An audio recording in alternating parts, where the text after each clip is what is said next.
Thank you. All right. Good morning, everyone. Let's call this meeting to order. It is Wednesday, May 28th, and it is 10:15. Staff, could you please call the roll? Ms. Alding, Here. Mr. Aguilar, Here. Mr. Bass, Here. Ms. Conrad Seda, Here. Ms. Faustinos, Here. Ms. Gustafson, Here. Ms. Hayes, Ms. Hill, Here. Mr. Henigman, Here. Mr. Keykeeper, Ms. Lane, Here. Ms. Loomer, Here. Mr. Rice, Here. Mr. Settlemeyer, Ms. Williamson. Here. Madam Chair, we have a quorum. Thank you.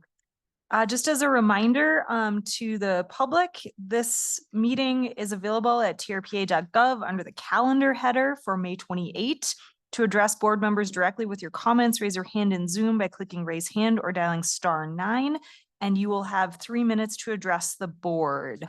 Let's move on. Our next agenda item is the Pledge of Allegiance. If everyone could please stand and say the pledge.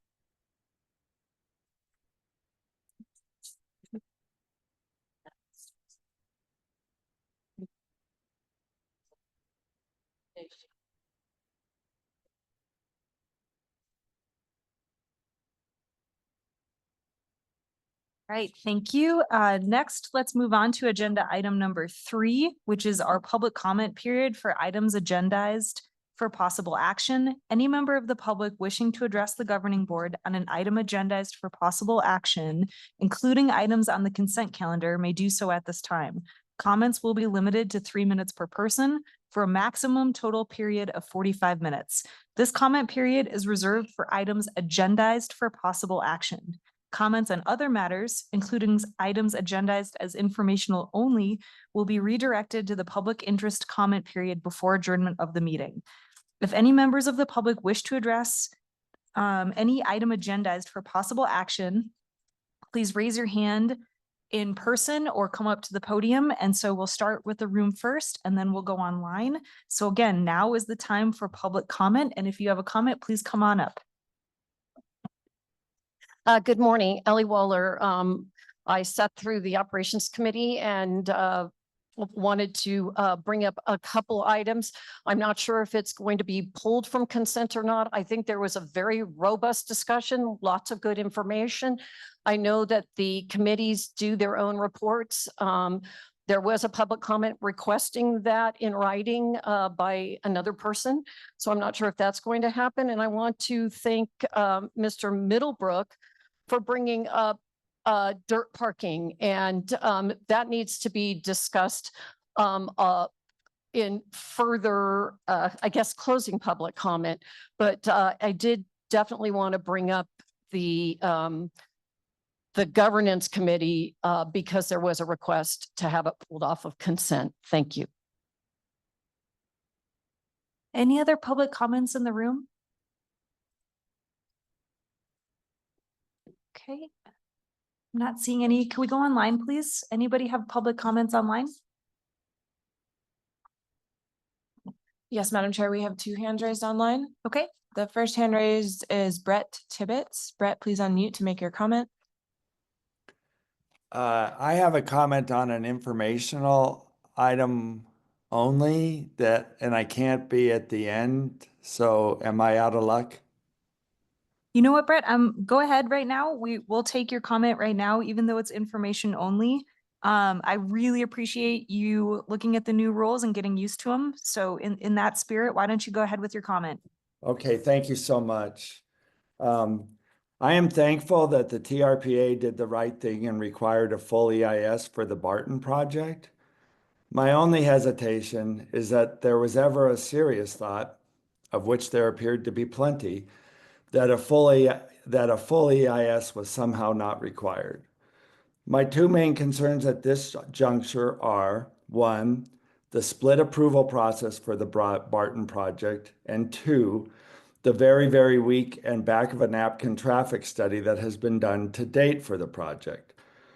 As to the split approval process, I do not think it is fair or right or good planning to split the Barton approval process into an area plan amendment and then a specific project approval process at some later date.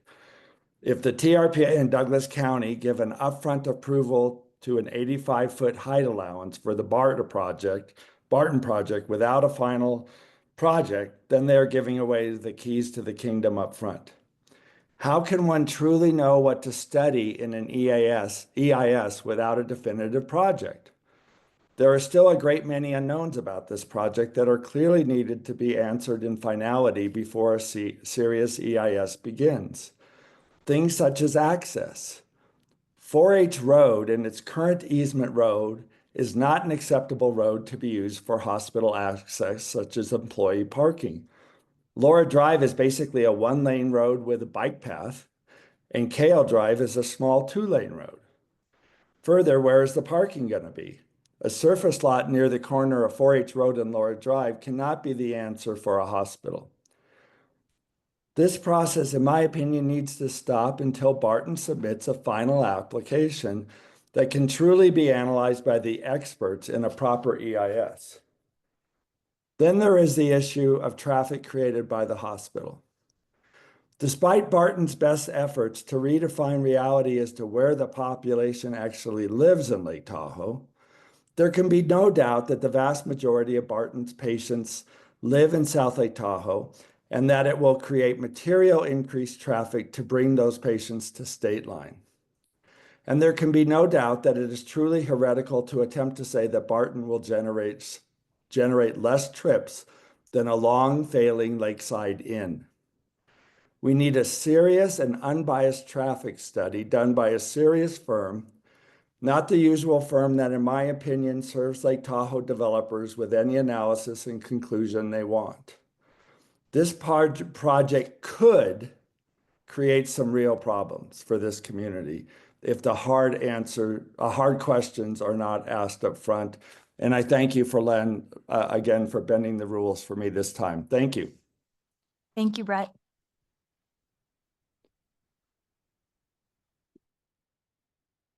And then last hand raised is Ann Nichols. Ann, please unmute to make your comment. Yeah, good morning. Thank you. Ann Nichols, North Tahoe Preservation Alliance.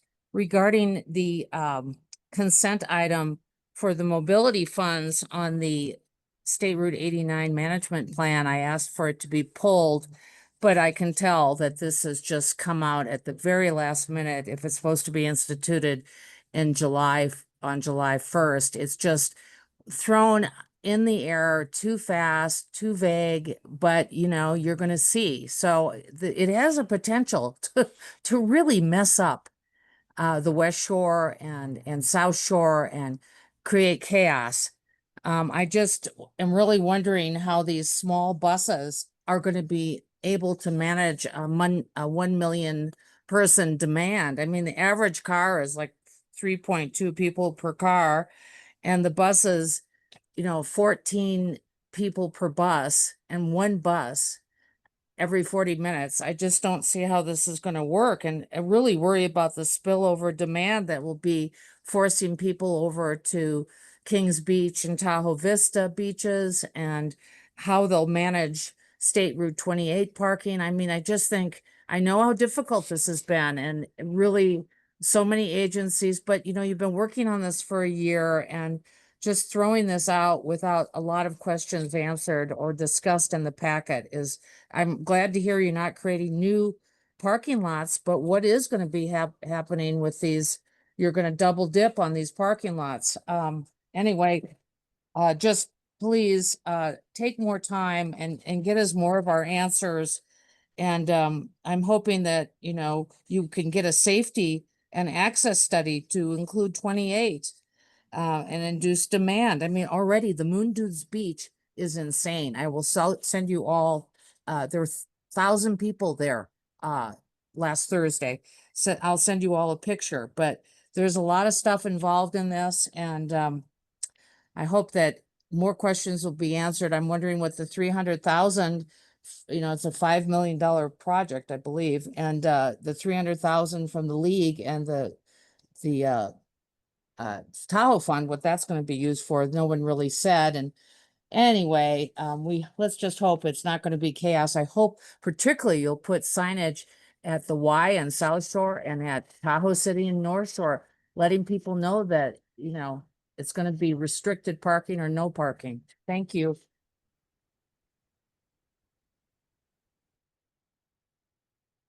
Madam Chair, there are no more hands raised online to comment. Madam Chair, if I may, just to clarify for, I know, okay, good. We have some more comments in the room. I just want to make sure that everybody was aware for people in the room and online. This is the opportunity to comment on any items on the agenda, including Barton or anything like that. So just want to make sure that everyone's aware of that. That's why I'm back up again. I was not very clear and I'm trying to follow the new rules. I just had a short statement about Barton. There's 3 new people that aren't familiar. We will get through this process change. And I do want to say that having comment on informational items, I think is very important, because if you do have any discussion on informational items, you would have heard from the public. So I'm just going to grab mine. I'm going to say 1 minute.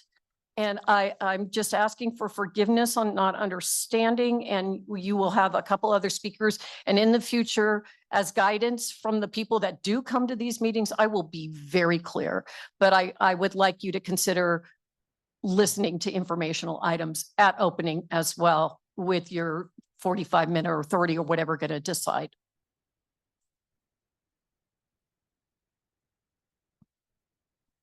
Okay, Ellie Waller, I truly appreciate this opportunity this morning.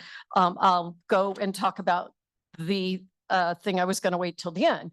I want to thank Mr. Middlebrook for bringing up the dirt parking and the issues. I believe there is little to no enforcement on allowing even temporary construction crews helping the environment.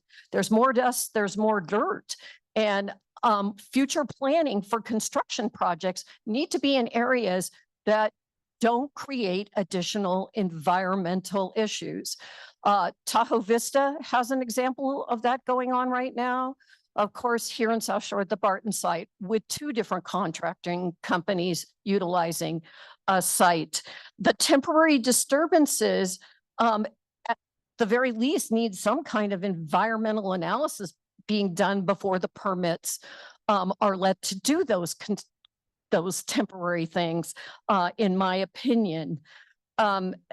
Also, I just want on the informational item about the EIS, I want to remind you, and I will continually focus you, that this is a town center overlay. It's not a regional center and it's not a high density tourist district. So when your decision-making comes, you need to look at the existing Barton Healthcare Subdistrict and hospital that is in a town center, and they're asking for extraordinary changes to a town center. And also when discussions about affordable housing coming up with phase 3 in the wings, purchasing an existing area and then deed restricting is not building new, which is direly needed here. And I appreciate, again, this opportunity, and the rules, I'm sure, will become clear to most of us by the next meeting. Thank you. Ellie, thank you for your patience as well. Did someone else in the room? Go ahead. Come on up. Good morning. My name is Sharon Rusk, and I am a resident here for 35 years. And I am going to speak a little bit about my neighborhood, Oliver Park. We are located behind where Lakeside Inn used to be. And it is a very quiet, safe, thriving neighborhood. I think it ticks off many of the boxes of what TRPA is looking for. Housing that is very much needed in our community for our workforce. Most of my neighborhood, many of us walk, ride bikes, use public transportation to get around town. I have great concern about building, overbuilding on the small lot at Lakeside Inn with the giant plans that the board of directors from Barton would like to have for their dream hospital. I think what they're planning to build is way too big for what the lot can sustain. I think it will have dire impacts on my neighborhood. I have great concerns if I'll be able to stay living there. I rely on the income from my duplex. I don't know if my tenants will stay there throughout the process or what it's going to bring to us. Ms. Williamson, this is my first time speaking with you. I did enjoy reading your kind of welcome letter in January that you wrote. I've made many notes on it. That TRPA has been the forefront of preserving Lake Tahoe's iconic beauty and vibrant communities for more than 5 decades. And you spoke of the beauty that you like to show your children from the top of Talac. And I love to show the beauty to my children and grandchildren from my neighborhood. You said, imagine if the Tahoe Rim Trail had instead been built as a multi-lane freeway, or the shores of Lake Tahoe were now the size of San Francisco. And that one of TRPA's biggest priorities for the coming year is to advance the housing and sustainability goals of Lake Tahoe Regional Area. These are the scenic views right from here that overlook our neighborhood. An 80-foot building, this is not the place for it. I really implore that you guys will uphold the 56-foot zoning rules that we have for buildings at the lake. I love Lake Tahoe. It's the only one that we have in the world, and it isn't in a rush to be developed. And I hope that you guys will consider this as we go forward and not approve such a huge project. In the plans that they have, there are 170 parking spots on the surface parking for this. There are over 3,000 planned parking cars to come in a day. Where are they going to park? 170 parking spot, 3,000 incoming cars. There's no logical sense to any of that. Helicopters, greenhouse gas emissions, the scenic beauty, and my time is up. And thank you for listening to me. I'm quite nervous, but thank you. Thank you. You did great. Is there anyone else in the room? Hi there. Good morning. My name is Brent Niddle. Thanks for letting me speak here early as opposed to wait until later. I own a home on Laura Drive, directly impacted by the proposed Barton Hospital. You can't get any closer than where my home is. I'm a single-story home right across Laura from where this is going to be. This proposal is fundamentally inconsistent with TRPA's mission to protect Lake Tahoe's environment, scenic quality, and neighborhood character. The project introduces serious problems in many areas, and I will focus on 4. 1, lack of demonstrated need. No one has provided data showing that this hospital needs to move from its current location in South Lake Tahoe, which serves a population of plus or minus 25,000 people, to State Line, Nevada, with just plus or minus 3,500 people. Barton already owns 27 acres in California, yet they are proposing to relocate to a very limited 6.7 acre site in State Line. Even more concerning, they're proposing a 230,000 square foot building, nearly double the size of their current facility in South Lake, not on their 27 acres, but instead on the 6.7 over here in State Line. It just doesn't make sense. Number 2, VMT and emergency travel impacts. TRPA prioritizes reducing vehicle miles traveled. This project increases them clearly. To demonstrate that, I want to share only ambulance numbers for 2024. In El Dorado County, pickups in El Dorado taken to Barton, 2,840. From Douglas to Barton, 650. By relocating the hospital to State Line, those 2,840 California-based trips and their return trips will now be routed through the congested casino corridor, significantly increasing total vehicle miles traveled. Travel by patients, staff, and visitors from the population center over in South Lake will also increase, adding to congestion and emissions. This directly conflicts with TRPA's transportation and air quality goals. Number 3, scenic neighborhood compatibility and privacy. The proposed 230,000 square foot, 85-foot tall structure is 30 feet or so taller than TRPA's 56 height limit. And it's on a site that rises above our neighborhood, making the impact even worse. Barton's renderings have erased nearby homes to hide the project's true scale and scenic intrusion. This is not a compatible development. We call it the Barton skyscraper. This 85-foot skyscraper will be just 100 feet from our single-story homes. With Barton's proposed building height and their choice of location pushed as close to our properties as possible on Lord Drive, people on the second floor of their new building will see into our backyards, significantly impacting our privacy. Helipad and wildlife disruption, number 4. The proposed helipad is just 200 feet from our homes. The noise, vibration, and safety risks are incompatible with nearby residential and wildlife zones. TRPA thresholds are meant to prevent this level of disturbance in sensitive areas. And I want to thank you for your comments. Thank you. You did a really good job getting through them fast. I have to be a stickler at 3 minutes, so to Okay. be fair. Thank If you. anybody wants to visit, I'll walk the site with you. You can see what this is going to look like on Lord Drive. It's 0.8 miles from here. Thank you. Is there anyone else in the room? Hello, Liz Higgins. I have been a homeowner in the Olive Park area for over 10 years. I'll see if Siri properly took down my notes. It is currently a very quiet, wonderful little community. If you ever go to Nevada Beach via the trailhead, it's really nice. The incoming Barton project proposes to take much of what we enjoy there away. Light pollution, noise pollution, traffic pollution would all be increased exponentially. It would be unbelievable. There are many, many reasons why this project is absolutely incompatible with our small neighborhood. Kale Drive provides access for all the residents in our community, in addition to visitors, kids, dogs, people walking, people riding bikes, plenty of tourists that don't know where they're going and what they're doing, right next to the proposed Barton entrance. So imagine emergency vehicles coming and going right next to this trailhead, park, scenic area where everybody goes.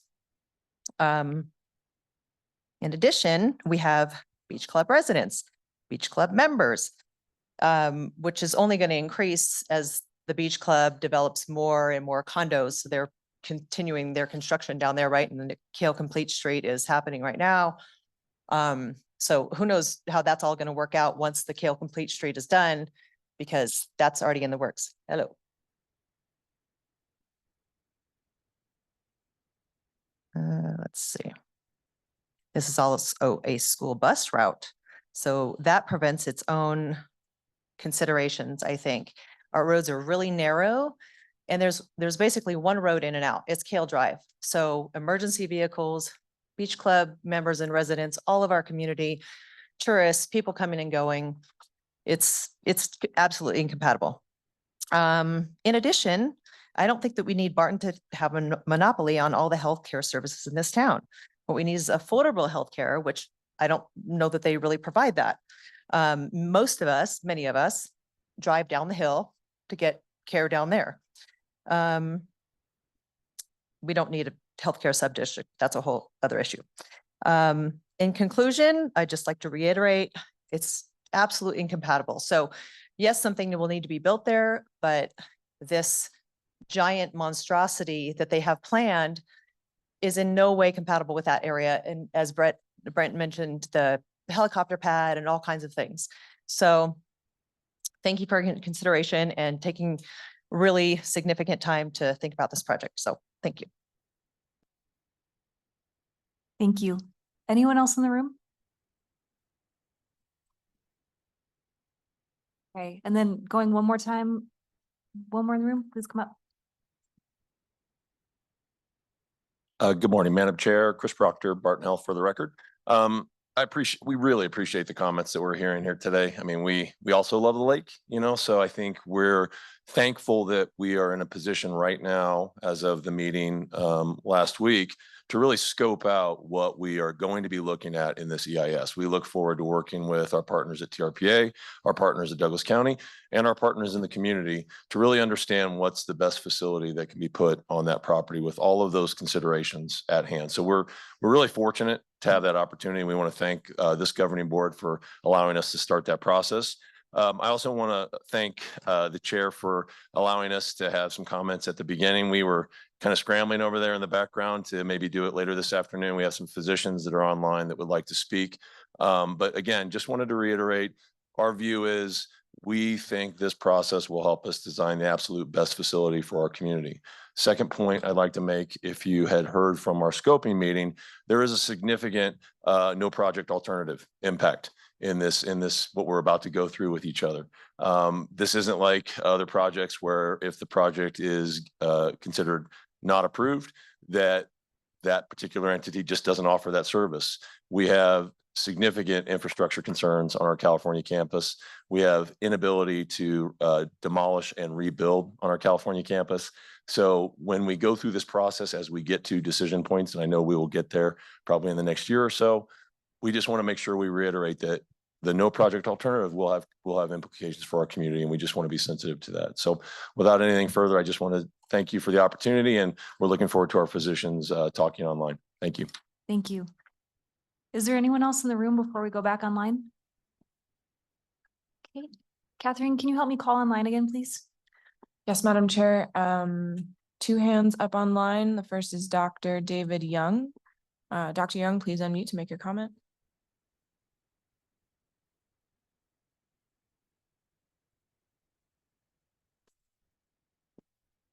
Dr. Young, I can see you're unmuted, but you might need to change which microphone you're using in your audio settings. I'm going to move on to the next hand and circle back. The next hand up is Dr. Kendra Yee. Dr. Yee, please unmute to make your comment. Hi there, can you hear me? Yes. All right, great, thanks. Good morning, and I appreciate the time. My name is Kendra Yee. I'm a local emergency physician. For the last 16 years, I've lived both in South Lake and State Line, and have been practicing in the Barton Emergency Department. Additionally, I work in hospital administration as the current Vice President of Hospital Operations. And in the past, I've worn a lot of hats, including Medical Director of the Emergency Department, Medical Director of Emergency Services, and Chief of Staff. And during the COVID pandemic, I served as the liaison between the hospital and our community emergency management leaders. I wanted to just take a couple of minutes to address the time to emergency care, which has been brought up as concerns in our community and in past meetings. Questions have been raised regarding delayed emergency care as a result of the changing location to State Line. While it's true that the time to hospital care will shift for residents on the more eastern and western sides of the community, I do not believe this will result in any worse outcomes or decreased quality of care. Importantly, the time to initiation of care will not change. Emergency care begins when first responders arrive on scene. The hospital's location will not affect the ability of these incredible professionals to continue to respond and arrive in rapid fashion to emergencies within the community. Any necessary life-saving care and quick transport decisions will continue as they do now, with no change to the time of the care or response. As first responders work to stabilize and transport a patient, they maintain close communication with us at the hospital via radio. The pre-arrival communication allows us to prepare for their patient's arrival, ensuring necessary resources are ready to support them when they arrive. This process is already in place and will not change with the hospital relocation. The proposed State Line hospital location will be under 10 miles for the majority of residents, which is within state and national averages for time travel and distance both. The increase in distance for the Myers community will be similar to what the distance is today for the residents in Zephyr Cove or Glenbrook. And with the majority of patients using the emergency department coming from the State Line and Bijou neighborhoods, travel time will actually decrease slightly. Patient safety remains our top priority. Medical care for all residents will continue to meet or exceed standards for emergency care. I, along with my group of 24 emergency doctors, am very excited about what this building project would bring to our community and how it will make delivering excellent care that much easier. I hope the information I've spoken about today helps decrease any concerns over increased time to care or decreasing quality of care as a result of the hospital relocation. Thank you for your time. And the next hand raised is Launa Henderson. Launa, please unmute to make your comment. Good morning, this is Lana Henderson. Can you hear me? Yes. Hello, just a little introduction of myself. I grew up in Tahoe along with my husband. We're both South Tahoe High School graduates. My parents were high school sweethearts at Whitell. I have 2 sons, one in middle school and one in elementary school. My husband is an elementary school teacher, and I have been a nurse at Barton for the last 17 years. I've worked in a variety of roles, including med-surg, ortho, ICU, nursing supervisor, clinical education, patient safety. I've been the manager of ICU, wound care, and float pool, and now my most recent position is the director of emergency department and infusion center. I have a unique perspective of hospital operations, both inpatient and outpatient. I frequently run into issues and concerns that deal with having an older building with limited space. Examples include storing ED equipment in the hallways without enough outlets. We also have very limited space in the emergency department for patients when we have winter and summer surges. Some patients have to be on gurneys or chairs in the hallways. Sometimes we have to open ambi up occasionally to help with the patient surges. To put into perspective, our current emergency department is roughly 6,000 square feet, where we should be closer with the patient volumes that we care for, 16,000 square feet. I am very excited about building a new state-of-the-art facility. We have a unique opportunity to design a building and build a new hospital from the ground up that will meet our community's growing needs. While many rural community hospitals are being closed, we are here today with a unique opportunity to invest in a hospital that will provide modern, high-quality care for generations to come, including my friends and family that live in this community. This project is not just about advanced infrastructure, it's about ensuring the health, safety, and well-being of everyone in our community, and we should be proud of the investment we are making in our future. I appreciate your time. Thank you. And circling back to Dr. Young. Dr. Young, can you unmute for us and see if your audio is working? Yes, I think I got it this time. Apologize. Yep. Hopefully you can hear me okay. Yes, we can. All right. Well, again, thank you for the time this morning to speak, along with my other colleagues who I work with here at the hospital. I just want to come out in support of the hospital replacement project. I've been with Barton since 2012. I've been the sole cardiologist for Barton Health, and in the last 2 years have been working in administration as the chief medical officer. As a cardiologist this morning, I met with both of my nurse practitioners in our practice, going over cases and looking at the increased complexity of cardiovascular care that we're providing to this community. I think we've already stated a couple of times that the demographics of South Lake Tahoe are changing, with an aging population that has more complex needs and needs greater infrastructure to support them. Cardiology is one of those pinnacles. As we expand our cardiology service line to improve increased imaging equipment, better ability to perform invasive procedures, which ultimately leads to less transfers and better care within our community, the space that we have currently is just inadequate and we need to expand. My other role is as chief medical officer, and in that role, I look at all the services that are needed in the community from a medical standpoint. This involves analyzing our community health needs assessment, looking at increasing mental health services, increasing addiction medicine services, as well as looking at expanding our primary care base, neurology, and oncology, amongst other subspecialties. The limiting factor in all of this is space. So as we try and meet the demands of the community and provide consistently exceptionally care, we are just hampered by the small footprint that we have here in California. And as a physician, I'm just advocating for a new hospital to be able to provide these services to the community, to meet the needs of our aging population, and again, to provide consistently exceptionally care. Thank you for your time.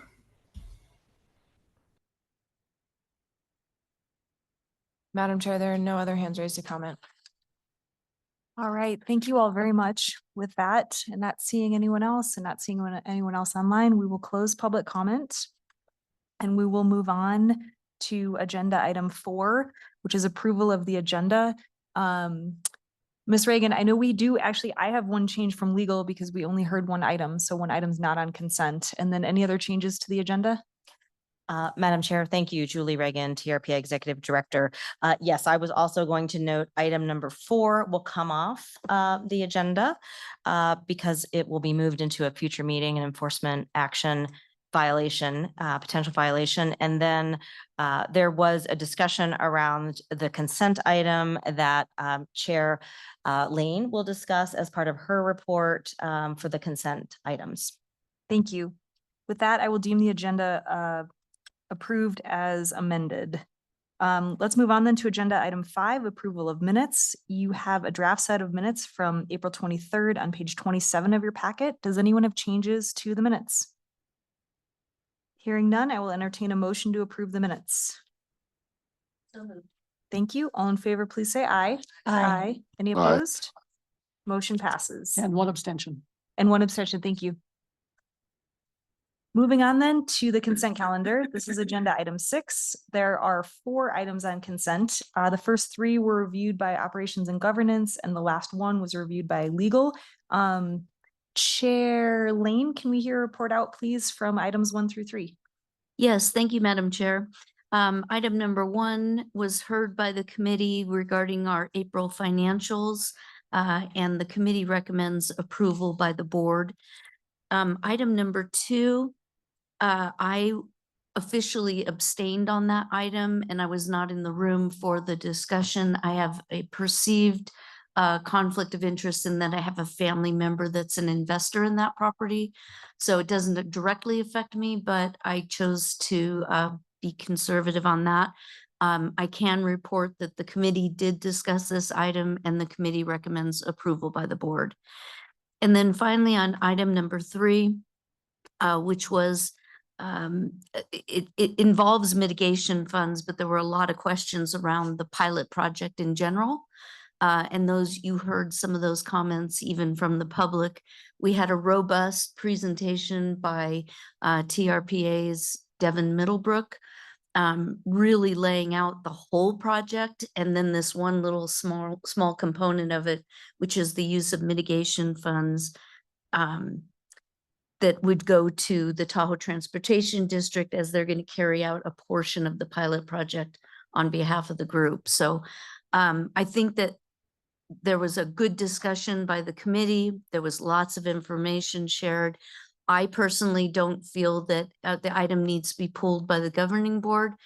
The recommendation by the committee is for the governing board to approve this item. But of course, any board member has that right to prove it, to pull it if they wish to. So that ends my report. Thank you, Chair Lane. Any board members have questions about consent calendar items 1 through 3? Okay, I will give the report out for legal. This is consent calendar item 5, I believe, because 4 is not on 5. This was the resolution of an enforcement action, Amy Pentecoff property for unauthorized tree removal. The governing board, or the legal committee heard the settlement proposal for this enforcement violation. There was some tree felling on the property that was in violation of the TRPA code regarding the 14 inches in diameter of the trees. That's code 6115. The settlement proposal was for $15,000 to be paid by Ms. Pentecoff to TRPA and $6,000 to the CTC. The trees were either felled or removed from California Tahoe Conservancy property. The legal committee unanimously recommended approving that settlement, and I am happy to try to answer any questions you all have on that consent item if anyone has any. All right, I don't see any. I am looking then for a motion to approve the consent calendar. So moved. We have a motion. Any discussion on that motion? Hearing none, can we please call the roll for consent calendar? Ms. Aldine, Yes. Mr. Bass,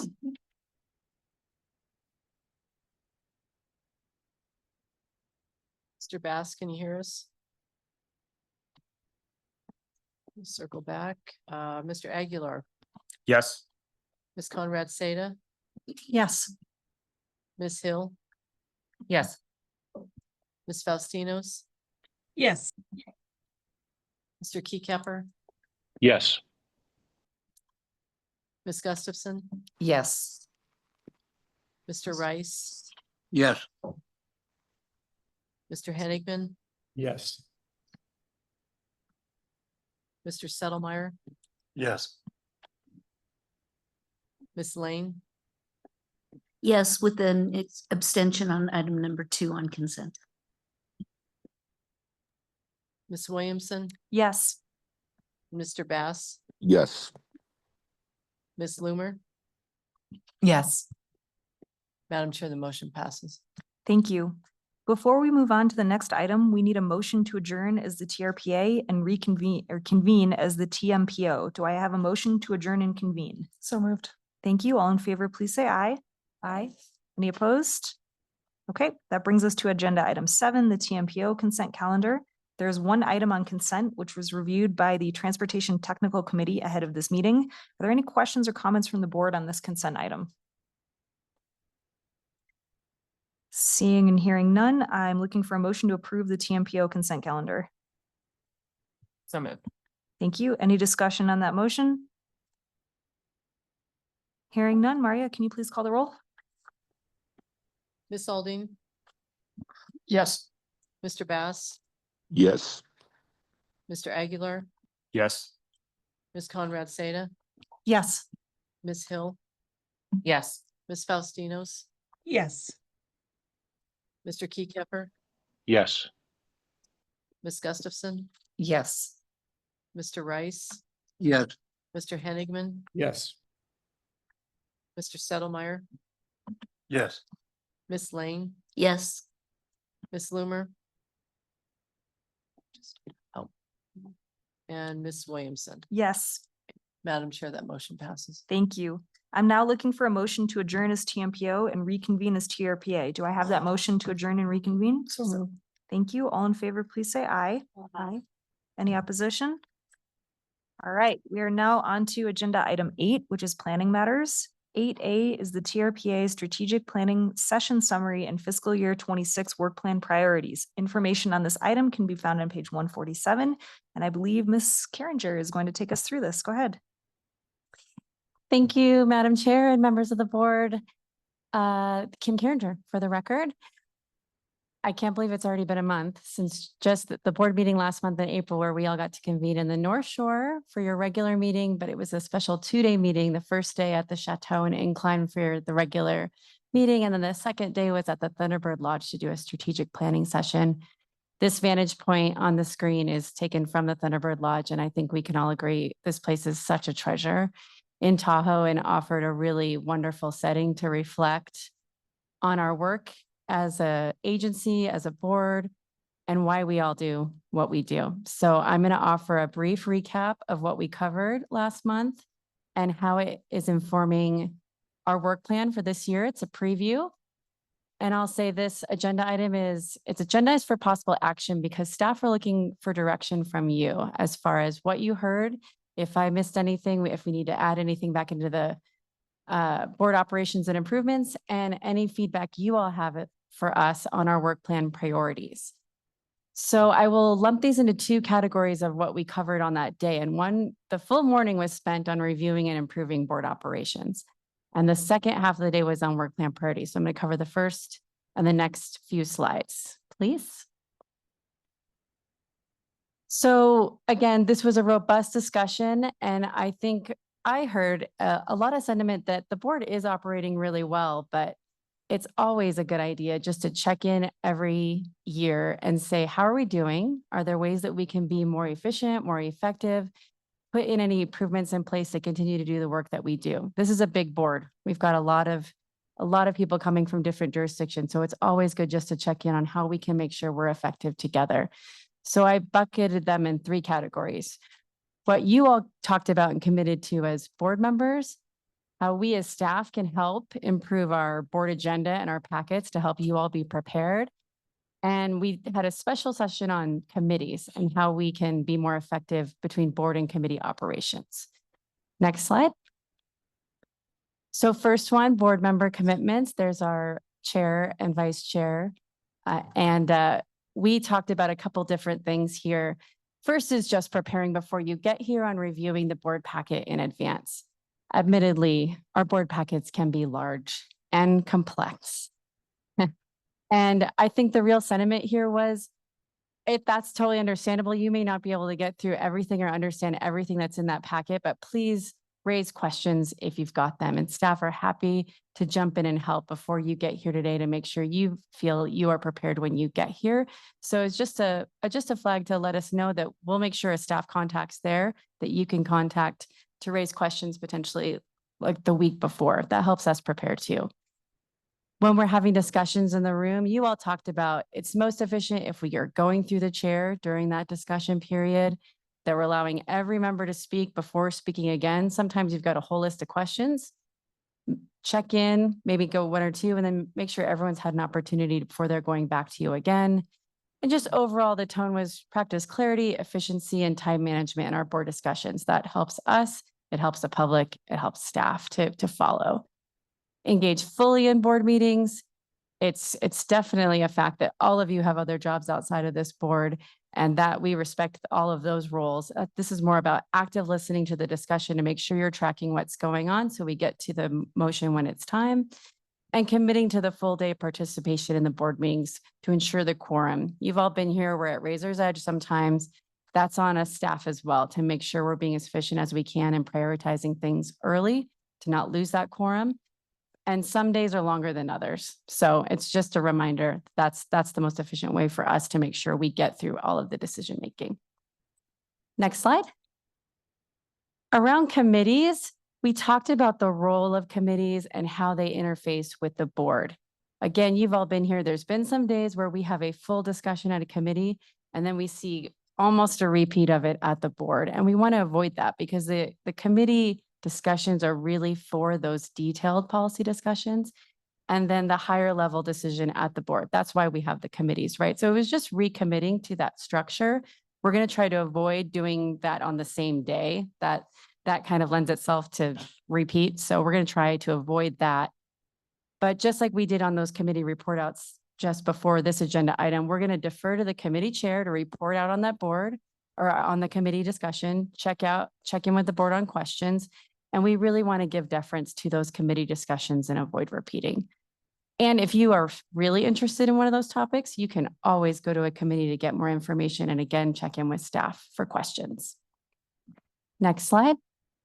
And the last one's around the board agenda and packet improvements. We've already implemented some of these. This now public comment now scheduled in the beginning at more predictable times. We've heard already from some public comment today that this has been really helpful for the public to better schedule their day around when they can be heard.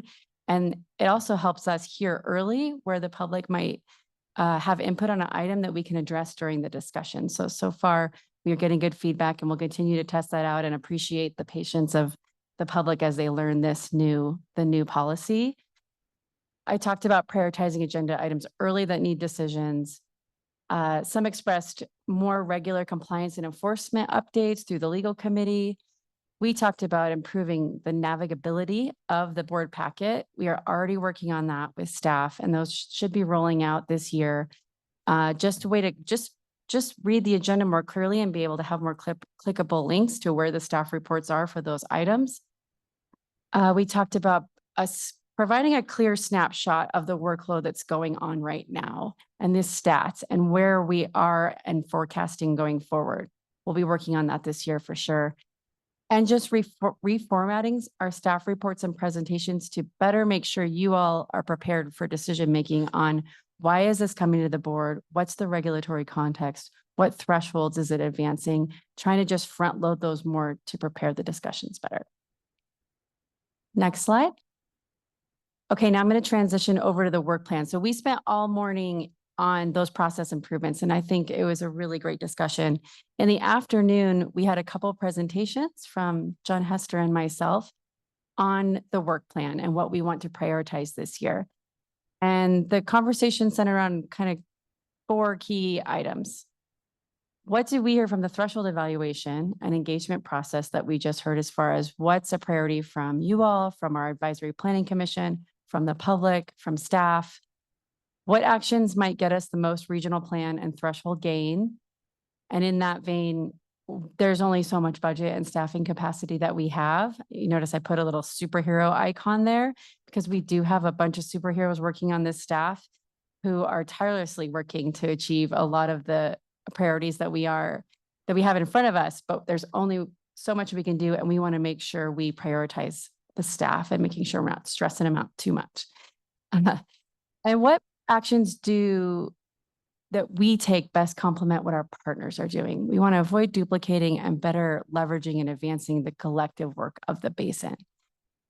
And I also want to mention with John Hester's presentation, he gave the outlook of the years going forward, the next 4 years of what do we have to do? What is in our regional plan and with the regional transportation plan or the next 4-year cycle look like? And that kind of serves as the baseline as we decide what our priorities are on top of that. So next slide. I gave a presentation in the afternoon around the threshold evaluation feedback summary. I won't go too deep into it because we covered it last month and we'll highlight it again next. But they fell into 5 key categories. The lake, of course, really, we heard a lot about protecting lake clarity, investigating the divergence between summer and winter, and making sure we are tracking the best available science to inform what we're doing. Heard across the board, continue the work of the Tahoe Fire and Fuels team on forest health restoration and preparing for wildfire. It's top of mind for all. We heard from many, we need to continue to modernize our thresholds and our reporting. There was a variety in this bucket of updating our regional plan policies, and I'll get to these, and advancing transportation and sustainable recreation solutions across the landscape. So I think we've touched on all of these in the way that we've put our strategic priorities and our deliverables in our work plan, and I'm looking forward to your feedback on if you think we hit the sweet spot on that. But we've lumped it into this one slide to give the big snapshot. As a reminder, our vision and our mission here, our visions for a lake environment that's sustainable, healthy, and safe for the community and future generations. And our mission is to cooperatively lead the effort to preserve, restore, and enhance the unique natural and human environment of the Lake Tahoe region while improving local communities and people's interactions with this irreplaceable environment. I wanted to make sure that was up there because all of these priorities drive that mission and vision and our work plan. So just keeping that in mind. So we're looking at 4 strategic priorities for this year. It may stand out to you that we had 3 last year and we have added a 4th. Before we had restoration and resilience, transportation, and housing. We've elevated restoration and resilience into 2, putting forest health and wildfire as its own strategic priority, because these strategic priorities are basically a package of deliverables that strategically will advance what we feel are our strategic priorities in the basin for the regional plan and threshold attainment. So when we looked at the work plan, it made sense to lump them into these categories to track them. So forest health and wildfire, lake and watershed restoration, transportation was in there last year and it continues to be, same with housing. It's been a multi-year effort, and I'll touch on each of these real quickly in each slide. For forest health and wildfire, this has always been a priority. You'll hear much more about this in the next agenda item after me. But we want to update our forest health thresholds this year. So we've put that into a strategic priority. We also really want to augment our public communications through the Tahoe Fire and Fuels team. There is a lot going on in the West that have been affected by fires, and with different planning jurisdictions around the West, they are looking at how to best plan for wildfire in environments like this. So we would be remiss not to be looking at that and see what's coming out and making sure that we are looking at it and seeing how our code aligns with that and how our policies align with that and seeing if there's any updates that we should make. And lastly, we've talked a lot about TRPA's role in the regional evacuation and emergency response space. We clearly, that responsibility lies with local law enforcement and with the local fire service. But as a regional entity, we can serve as a convener for that conversation and getting word out for the public. And you'll see that today on our board agenda. Next slide. The lake and watershed restoration, we want to support the Tahoe Science Advisory Council investigating lake clarity and making sure that information goes into project implementation and making sure we're incorporating that, following that. We're playing a support role there. Also, top priority, aquatic invasive species. We heard that throughout the threshold evaluation. We've got a new threat right outside our borders, golden mussel. We have to make progress in the Tahoe Keys. That's why all that's in here. We also want to start updating our recreation thresholds and advance sustainable recreation solutions. This is part of restoring the watershed and making sure we're protecting the lake. Think places like Sand Harbor that are looking at ways to better support the visitation patterns of today. We want to look at that and drive new goals towards those. And we want to continue to advance the EIP. 20 to 30 EIP projects is our cadence right now. And we continue to want to accelerate that and cut the green tape to get the good restoration projects on the ground. Next slide. Transportation, you all will be taking final action on the Connections 2050 Regional Transportation Plan.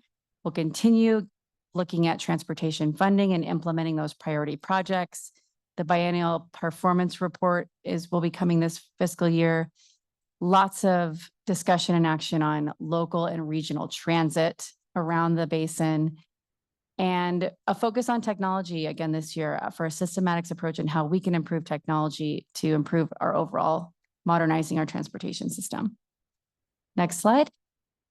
Housing, no surprise, this continues to be a multi-year effort. This phase is called Cultivating Community, Conserving the Basin, and this is really around modernizing the regional growth management and development rights system. This year, we plan to see draft recommendations coming out of the Tahoe Living Working Group, and we'll be getting the start of the environmental analysis for those proposed updates to the regional plan to support housing. Last slide, I think. Just to highlight some additional work plan deliverables that may have not been in those strategic priorities. This is not a comprehensive list of all of them. I did as much as I could fit on one slide. Barton, as you heard in public comment this morning, we will be conducting the environmental review on the Barton project. There are several environmental redevelopment projects in the hopper, the Tahoe Keys Marina redevelopment, boat works, things like that that will be coming to you. We have 4 area plan updates slated for this year, continuing permitting process improvements, including potentially the integration of AI and our new reporting and accountability department. We'll be looking at an update to our project impact assessment tool for transportation and VMT policy update, new boating app coming from our data team, and the Protect grant was funding we're looking at from the Federal Highways Administration to continue to implement resilience opportunities in our transportation system. I think that is my last slide. So again, we are just looking for feedback, direction on if we are hitting the mark on those priorities and the process improvements we've planned for this year. So thank you. Thank you. Looking for questions or comments from the board. Ashley. Ms. Conrad-Seda. Thank you. So Ashley Conrad-Seda for the record. Thank you for the summary and for just reflecting on the work that we all did together last month. And I just wanted to, reiterate how much we're all committed to working productively together and to making these meetings an opportunity for people to opine on discussions in front of us, but to do it respectfully and to give time for everyone on the board to have that conversation. And also to make sure that we're adequately hearing from the public. So we all take our mission very seriously, even in our volunteer roles. And I think you captured that well. One note I just wanted to bring up was you noted that we wanted the compliance and enforcement updates during the legal committee. And I think it would be great to just hear some snapshots of that in the main meeting as well. It just really helps us and the public understand just how much work happens in between these meetings. So it doesn't appear as though it's this one day a month that everything happens. Which I know everyone knows, but it's just we should reinforce that. And I really liked seeing the mission and vision today and was wondering if just periodically we could pop that up or put it at the front of the packet every now and again. I think it's just really nice to be reminded of that. I do like the way you've broken down the work plan for the year as well. And, all seems in order, and it seems like there's a lot of work ahead of you all and all of us. So thank you. Thank you. Other questions or comments from the board? I'm just looking around the horn. Ms. Gustafson? I want to thank staff. I think the whole process was excellent.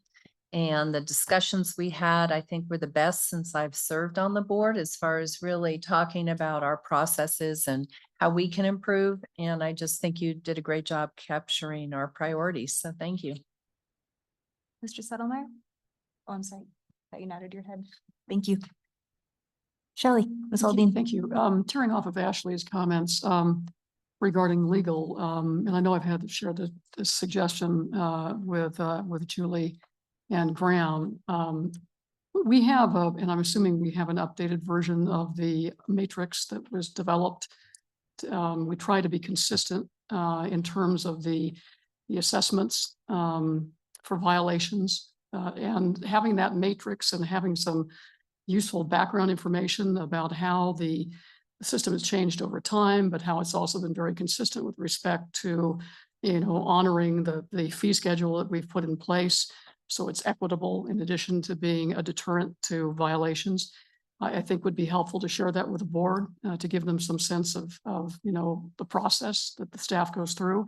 And then maybe highlighting some of the enforcement actions that have been taken maybe once or twice a year, bringing our chief enforcement officer to the board meeting, Steve Sweet, because this is a better way in committee, even though, the chair of the committee reports out on decisions made by the committee with respect to enforcement issues, that rarely finds its way into the public domain. And so if our objective is to use this as a deterrent for other violators, then I think having Steve highlight some of these more egregious offenses would be useful in the future. Thank you. And I'm looking online, Mr. Honigman. Hi, thank you. Vince Henigman for the record. I thought it was a great meeting as well. So thank you, staff and board, for all the work that everyone put in. I was just thinking, I think we thought it would be more efficient and better to shift the work to committees, the detailed work, and then just bring back recommendations to the board for some discussion and hopefully approval, which is the way most boards work, and I think would help a lot. I think what we need to do is make sure that the public understands that and our process. I feel like a lot of the public come to our board meetings and think that this is the time to really engage in our process, when in fact that process has been going on in some cases for years. And the real time to get your input in is in the community meetings and the APC meeting and maybe the RPC meeting. By the time it comes to the board, things have been, gone over so many times that it's hard to, I mean, we do it, but it's not always easy to get everything you want in. So I think some of that will need some public education as well if we're going to make that switch. And then on some things, and I'm going to pick on Dan and the and all the oh my gosh, why am I forgetting the name? All the evaluations that we do on the lake. I think we talked a lot there about moving fast. We get into analysis paralysis a lot as government entities and especially scientific entities, because we need to know everything before we can make a decision. And I think we have the ability to move a lot faster. And I would like to see us as a board, put some deadlines into certain pieces of work and just say, we expect, to have these thresholds updated by this date, these by this date, these by this date. And that'll just make everyone come to the table and work on it and not try to, not let perfect be the enemy of good, because, right now things have just been languishing for way too long. And I think that applies across a lot of our policy areas. So I would just like to see us do that. We can always change things and keep relearning, but just to sit and do nothing for too long, I think is not helping the lake and not helping anyone. And I think that was something that a lot of us talked about at the meeting, that we would like to see us adopt more of that kind of approach going forward. So I hope we can incorporate that. So thank you. Thanks, Vince. And I just want to say thank you so much to staff. That was a perfect capturing, and so much work went into that. So much work. I mean, just looking at that work plan, like what's not on there, right? You guys do amazing work. Thank you. To the board, it's truly humbling to sit on this board with all of you. I thought we did really good work, really productive work. I'm proud of us. I know we're going to keep working on it. So thank you all for being on this adventure together. And the same goes to the public. Thank you for learning with us, for providing input that time certain would help. Thanks for adapting. I'm really appreciative of all of that. And not seeing any other comments, or go ahead, Ms. Hill. One more, Madam Chair, thank you. I appreciate you pushing this topic because I know we've discussed it over the years. And so thank you for your leadership as chair, bringing this to the board. And I think I sit on too many boards, and I will tell you, the staff at TRPA are way more willing to take on new things and challenge, themselves and this board more than any other organization's board I sit on, but the staff are only going to be willing to do that if we are consistent, if we, give them the direction that we're going to follow up on, if we move forward the proposals that we say we want to do. So I think we have an obligation to also show that like mutual trust and work together. And just not to be negative, but I was just curious on our rules, the board rules. We follow Robert's Rules of Order, correct? Or modified, or? Yeah, somewhat, this Graham said, Michelle, somewhat modified version of that. We kind of look to that for guidance, but our rules of procedure have other parts that sort of guide our conduct here today. But we have those. We have boards, rules and procedures. Have they been? Yeah, sent to the we board have rules. recently? Are they on the website? Yeah. Okay, I'm gonna find those. But so I think as part of those, we can say point of order if board members get off topic to help the chair. And correct. Okay, just wanted to remind the board that that also is a tool we can use to support our chairwoman in getting the work done. So thank you. And it was a great retreat, and I'm so glad I got to participate. So thank you to the team. Thank you. Madam Chair, may I just wrap up and just thank Kim and John Hester as being leads on our executive team to work on the strategic planning session and making sure that your voices are heard and the public's voices are heard as we move into this final development of our work plan and our budget, which will come back to you next month. And really, again, appreciated just the thoughtful nature of the discussion at the Thunderbird Lodge. I think the setting also was incredible and just fostered a great feeling of camaraderie of the board. And we're very grateful as staff of your personal commitments in the face of very busy work and family lives. We appreciate it. We respect your time. And we're very happy to see some of these process improvements coming forward so that we can respect your time going forward and be as true and transparent to the community as we can through better public comment processes. I wanted to address also Vice Chair Hennigman's suggestion around thresholds and just to, again, say we hear you, we want to move fast. We want to make sure, though, that we are doing it in a transparent way and not taking on, more than we can responsibly deliver. So that will be the discussion I think that you'll see that we bring back with some planned metrics and measures for success over the next year in some of these pretty key areas. So appreciate the good discussion today. Thank you.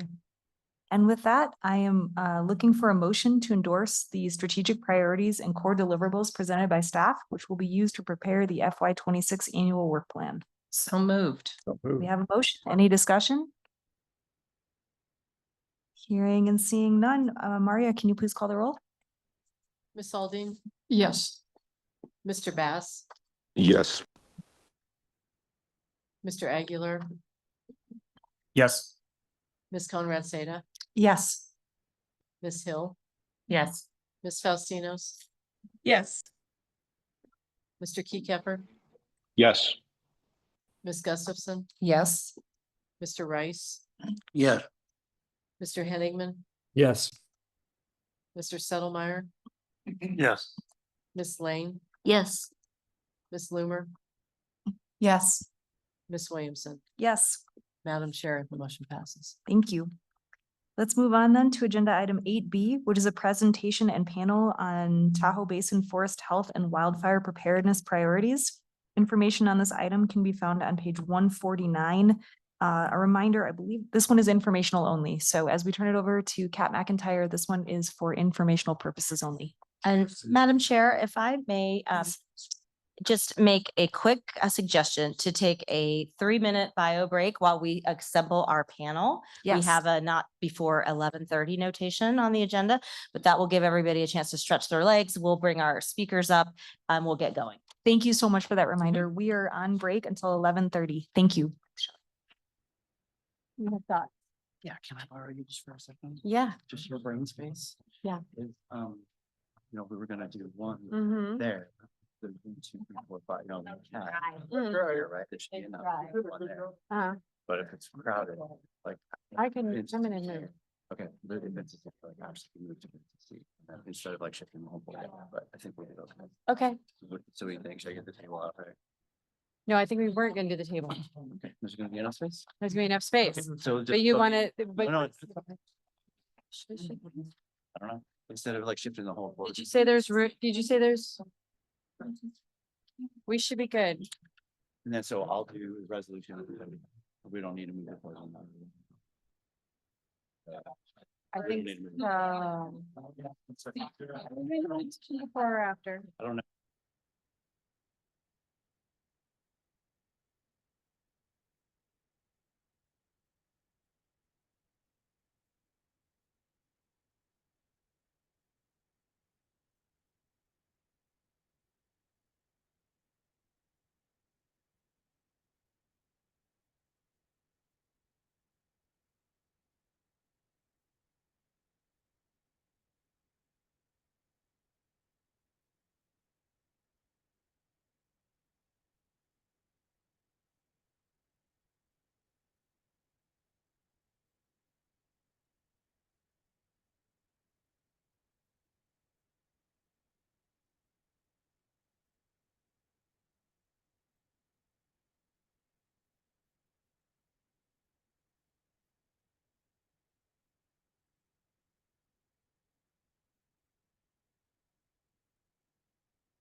All right, it's 11:30.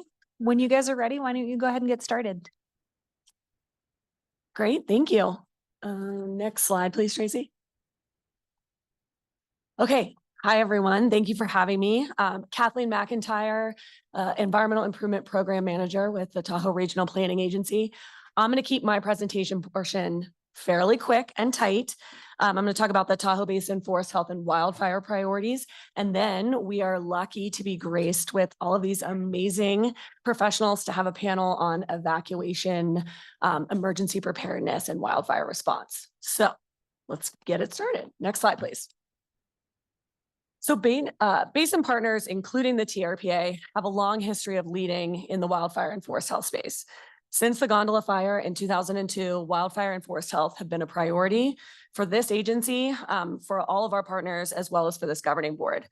We, TRPA, provided the seed funding to help develop the first Lake Tahoe Basin Community Wildfire Protection Plan.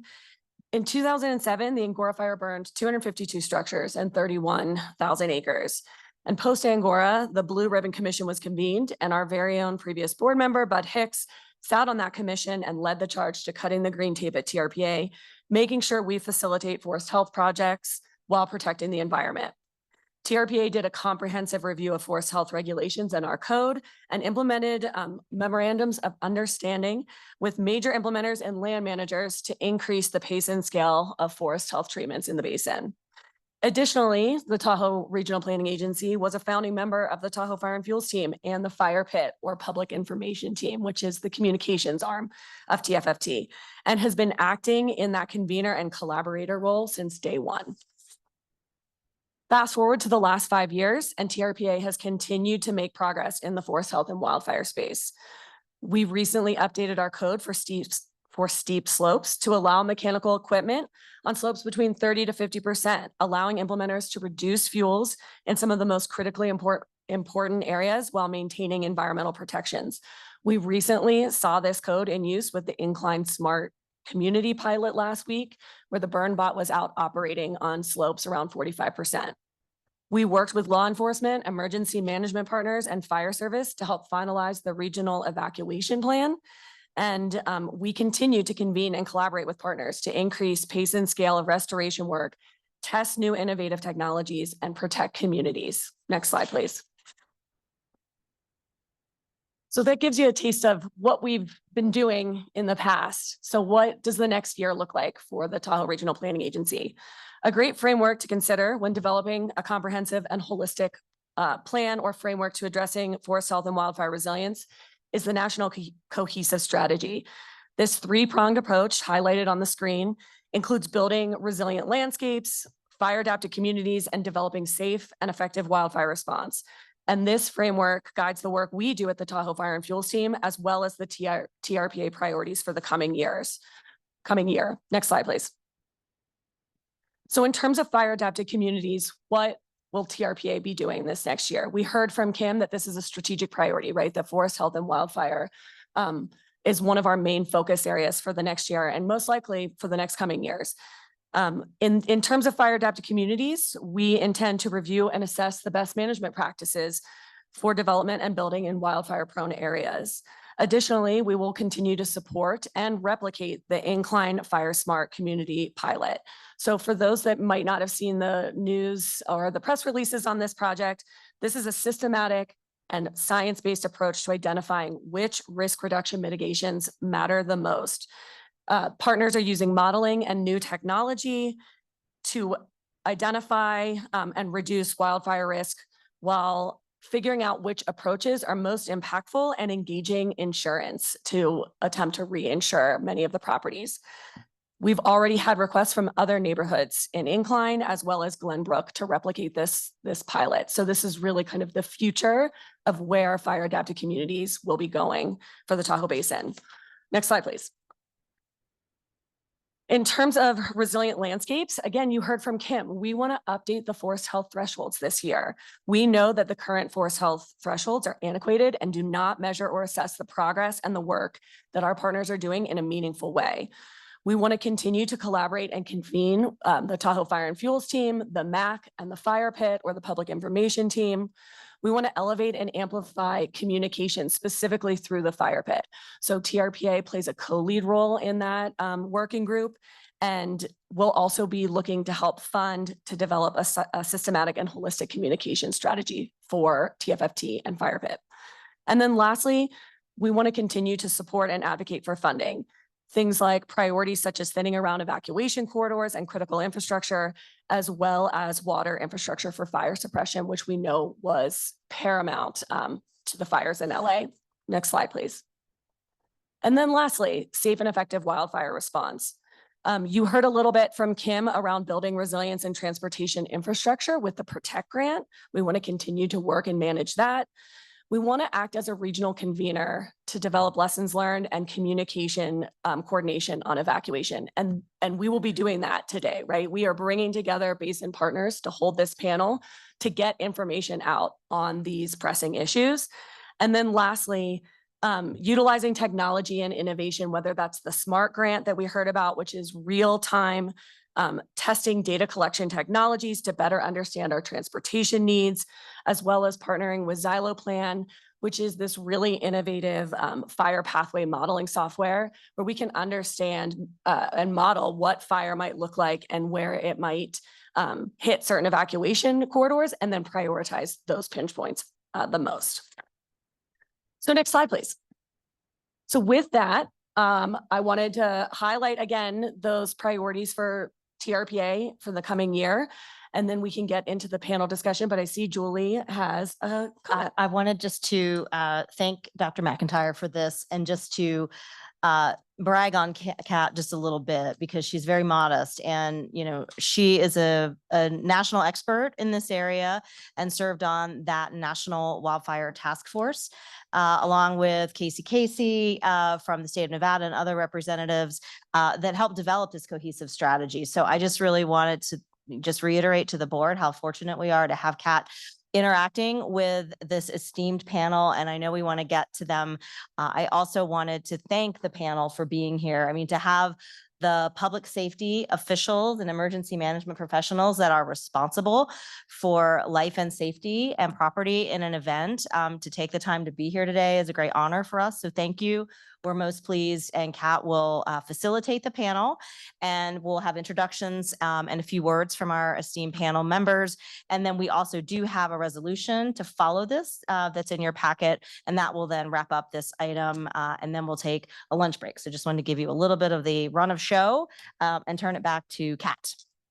Great, thank you, Julie. And if you have any questions on the presentation I just gave, I think we can save them till the end of the panel, and I'm more than happy to help field any of those. So with that, I am going to give a very brief introduction, but then I'm going to hand it over to our panelists to introduce themselves more in depth. And really, I want to exemplify the expertise that is sitting at this table. We've got decades upon decades of expertise here, and I don't want to shortchange that. So with that, we've got Chief Drennan, who is the City of South Lake Tahoe Fire and Rescue Chief. We've got Sheriff Coverly, who is the Douglas County Sheriff's Office Sheriff, head of Douglas County Sheriff's Office, sorry. We were going to have Brett Compston, who is the Chief of Nevada Division of Emergency Management. And unfortunately, he was called to testify at the state legislature, so he could not make it. He did, however, submit a comment letter that is part of the record now, if you would like to review that. We have Don O'Keefe, who is the Chief of Law Enforcement for Cal OES. We have Kelly Echeverria, who is the Emergency Management Administrator for Washoe County Emergency Management. And we are also joined by Troy Morton, who is the Emergency Services Manager for El Dorado County Sheriff Office of Emergency Services. So with that, I'm going to pass it to Kelly, and maybe you can all do a brief introduction, talk about your expertise and experience in this field, and then we'll kick it off. Hi there, Kelly Echeverria, Washoe County Emergency Manager. Gosh, do you want the life and times of Kelly Echeverria? You can go back pretty far. I've lived and worked in emergency management in our region since 2012 and have responded to everything from tornadoes to wildfire and anything in between. One of our other 13 hazards, both locally and at the national level. With wildfire and evacuation specifically, emergency managers pride themselves on being a subject matter expert of emergency management only, but bringing together the subject matter experts, much like Dr. McIntyre has done today. But we've really taken a deep dive on evacuations, and we're investing ourselves in creating a more resilient community so that we can stay safe because disasters happen. And I'm very grateful for all of my partners at the table today and for Dr. McIntyre and TRPA for having this conversation. Thank you. Hi, my name is Dan Coverly. I'm the Douglas County Sheriff. Thanks for having me today. Evacuations are a huge concern with the residents here in Douglas County, not only at the lake, but down in the valley. I've been with the Sheriff's Office for 28 years, the last 7 as the Sheriff, and I've been involved in probably at least a couple evacuations every year in various parts of the county. Most of them are fairly small, but with the Tamarack and the Caldor fire, those were large evacuations. And I think one thing to stress is the law enforcement and fire service cooperate very well. The Sheriff's offices up here, El Dorado, Washoe, we're all on the same page and we're prepared, and we've done this quite a bit. But we're always improving, always training, always trying to do better. And I think communication is the key, not only amongst ourselves, but with the public, and the forewarning and preparedness. And I think that's being done here today and continuing to talk about. So I think this is, I appreciate being brought in on this, and I think this is an important topic. And so thank you.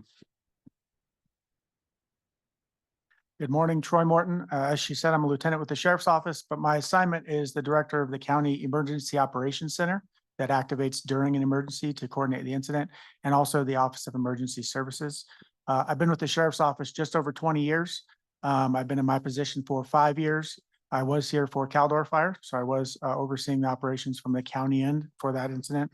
You mentioned Angora. I was a newer deputy that did door-to-door notifications on Angora, and been involved at some level with every fire in our county for the last 20 years. Thank you for having me. Well, good morning, everyone. On behalf of Governor Newsom and our director, Nancy Ward, thank you for inviting us to this today. My name is Don O'Keefe. I currently am the Chief of Law Enforcement for Cal OES. I'm the statewide law enforcement mutual aid coordinator on a statewide basis, as well as mass fatalities. I've been with Cal OES for 3.5 years, but I have 45 years in law enforcement. Started with the San Mateo County Sheriff's Office, where I retired as a captain, but I had at one of my commands was the Office of Emergency Services. I left there and went and became the police chief in the city of Half Moon Bay, which I was also the deputy emergency manager. And over in Half Moon Bay, our biggest concerns were earthquakes and tsunamis, especially when we really had 2 roads, maybe 3, for evacuation in the event of especially an earthquake. And then I kind of take a hiatus, and I became the United States Marshal for the Northern District of California under President Obama, as I was appointed by President Obama during his administration. So there's a lot with Cal OES that is, it's nonstop.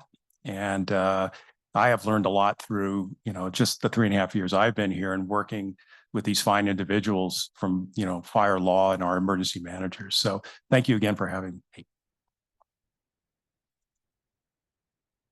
Good morning. My name is Jim Drennan. I'm the fire chief for the city of South Lake Tahoe, South Lake Tahoe Fire Rescue. Started my career back in 1998, so pushing 27 years-ish with the city since 2000, and I've been the current fire chief since 2022. During Caldor, I was the city liaison and actively involved and engaged with that fire from the beginning. So I was actually traveling back and forth to Placerville every day, working alongside El Dorado County Sheriffs, South Lake Tahoe PD, and then the city's EOC as well, with the county's EOC. In terms of the Caldor fire and Tamarack fire, Angora, Gondola, each one of those had different requirements for evacuations. And we learned a lot from all of those. The Caldor fires we'll discuss later was definitely a learning experience for all of us. Ultimately, I feel it was a success, but we'll get into more of that discussion later. I'm happy to be here. Thank you very much for having us. Happy to answer questions. Thank you all. I do want to mention that we have representatives from the Forest Service, Tahoe Conservancy, Nevada Division of State Lands, and CAL FIRE. CAL FIRE, I believe, is online. So if there are any questions that specifically come up for those partners, we also have them on tap. We've really loaded the bench today. So I'll kick us off. We have one amazing breadth of expertise here at the table, and we just want to thank you again for being here. This is top of the mind for so many in the community. We have continuously heard this from the public, and so we really appreciate you taking the time to come speak with us. To kick off our panel, we'd love to discuss the emergency response landscape. Specifically, how has emergency response changed in recent years for the region, and what are your agencies doing differently now compared to maybe 5 or 10 years ago? Yes, I'm diving into this one first. So at least on the South Shore, and I would say arguably the entire basin, and even into our neighbors, the Douglas County and down on the West Slope, for a long time, arguably since around the Angora fire, even the Gondola fire, agencies have been actively engaged with fuels management, higher levels of training, active participation through Lake Tahoe Regional Fire Chiefs Association, where we're trying to coordinate projects, share resources, mutual aid and auto aid. Following the Caldor fire, I think there was a concerted increase in the idea of coordinating efforts in a manner that had never really been done before in the basin. TFFT and Lake Tahoe Regional Fire Chiefs have certainly done a lot of work over the last 2 decades. Here on the South Shore, I can speak just for our agency and for our neighboring agencies. We developed the South Shore Fuels Division, which incorporates several agencies: South Lake Tahoe, Lake Valley. We coordinate with Tahoe Douglas, Forest Service, CAL FIRE, Tahoe Regional Conservation District, California Tahoe Conservancy, TRPA even. And what that does is it allows us to do a lot of fuels management without regard to jurisdictional lines. And really the concept being that fire doesn't know whose property it is and doesn't really care. And I look at it in terms of really trying to educate on the concept of there is no real magic bullet, right? So all of the agencies have been doing have had a tremendous effort put forth for educating about home hardening, fuel breaks, shaded fuel breaks, fuel reduction, and doing it in an environmentally conscious way, and making sure that we're doing what we need to do for the agencies in the area, but also recognizing where the priorities are. So that's probably the biggest change in terms of what's happened differently. Our response times have always been pretty fast. We operate really well together, and I would say we had a pretty good success in terms of Christmas Valley with Caldor. That was sort of proof of that. Well, of course, my perspective is on a statewide basis. So what we're seeing is almost year-round fire season. If we don't have a fire, and a good point of that is the LA fires in January. We're having flooding in the Central Valley. The Tulare Basin, I don't know if you ever saw that. It was just amazing when I took a tour of that with Sheriff Robinson from Kings County. But we're seeing that these incidents are becoming more impactful to the populations. There needs to be more government assistance. And at the state level, we're looking at all government approach, if you will. Once the governor declares a state of emergency, which is based on local declarations, we put together what's called a unified command group. And these are all the state agencies that during a state of emergency come under the Director Ward, who's the director of the Office of Emergency Services, but she's also the Homeland Security Advisor to the governor. So we look at this all government approach to these disasters to assist. And we're not out in the field doing this work. Back in the day, I remember when I was a sheriff's deputy going fires, and I've been surrounded twice by fire, mostly getting large animals out. So we see that happening. Kind of some of the things that we've done is, we have a full-time state emergency operations center. We have placed more of our staff, mostly our emergency services coordinators, in local EOCs throughout we call operating areas.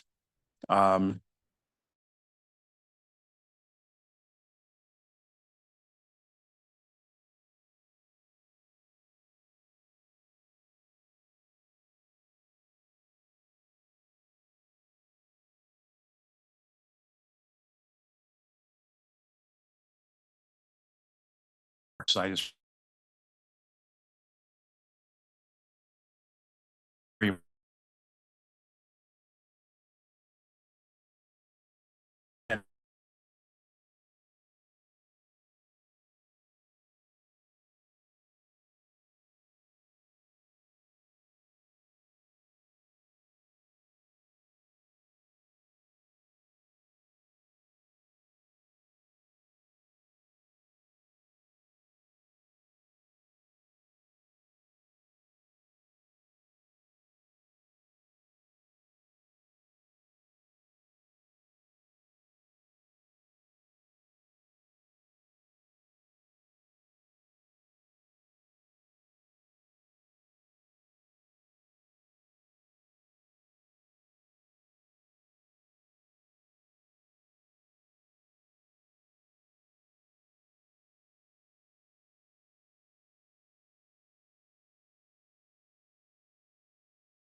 Audio check for our online members. Are you able to hear us in the room? I can hear it now. Yep, sounds good. Thank you.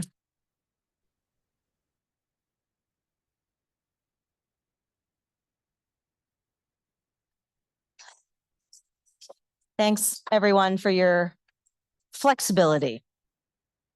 We are back online. Madam Chair, we're gonna get back going, okay? And I think Kat can remind us where we are. Thank you. Yes, we left off talking about what are your agencies doing differently now compared to 5 to 10 years ago in relation to emergency response? Troy? All right. So obviously fires are more common. So we're actually doing live evacuations, real evacuations all the time. On the West Slope, we've already done evacuations with orders this summer, which is a little early for evacuation orders, honestly. With every real emergency, there's a debrief and lessons learned and improvements. So every time we do an evacuation, we look at how it went and ways to improve it. So that's always improving it by having, unfortunately, these emergencies. The Board of Supervisors authorized my team to increase by 2 this couple years ago. And with that, we added a fire captain to our OES team. It was always just sheriff's office staff. Now there's 1 fire captain that works there. It's a different perspective, different training, and just different ideas on how to manage things. So that was a great improvement. Definitely more training for law enforcement staff on evacuations, but also county staff in general, because they have a portion of the emergency. Evacuations are one thing, but there's a lot more that goes into it, like public messaging and care and shelter, than just evacuations. We also have increased our community preparedness through outreach, and that's both in-person town halls on both slopes of the county, as well as social media campaigns. We have a social media outreach basically committee that's countywide, including all the fire partners, law partners, to share each other's messages to get the word out. Definitely more regional training. We started 2 years ago hosting an annual evacuation workshop, we're calling it, in the basin. And that's all law and fire in the basin come together for a day. This year it's at the end of June. And we basically talk through a couple real bad fire scenarios on a real bad day in Tahoe where there's a lot of visitors. That's something I don't know that's been done for quite a while before the last few years. Again, like the chief said, I echo everything he said as well. But that brings together all of us, including our Nevada partners, on how we're going to handle Caldor number 2, but maybe on a holiday or something like that. We plan for the worst case, train for the worst case, and then everything else should be a little simpler when it comes. We are doing targeted outreach now, which we've never really done before. We started with Spanish-speaking population and elderly population, like Chief O'Keefe mentioned. Those are more at risk during emergencies, so we're taking that more serious and doing targeted outreach for those populations. I believe Chief Drennan mentioned it, but there's the Basin Lake Tahoe evacuation plan. All agencies around the lake came together to put that plan together. It was a big process, so lots of agencies involved. That is a general overview of the processes that each jurisdiction uses. It's not a tactical plan that we use. Our plans are very flexible based on the incident, but putting that together gave the public something, but also it brought all of us together every month for, I don't know, a year to talk about our processes. And we ironed a lot of things out just being in the same room. Like he mentioned, Lake Tahoe Fire Chiefs Association brought us together for that. So that was great.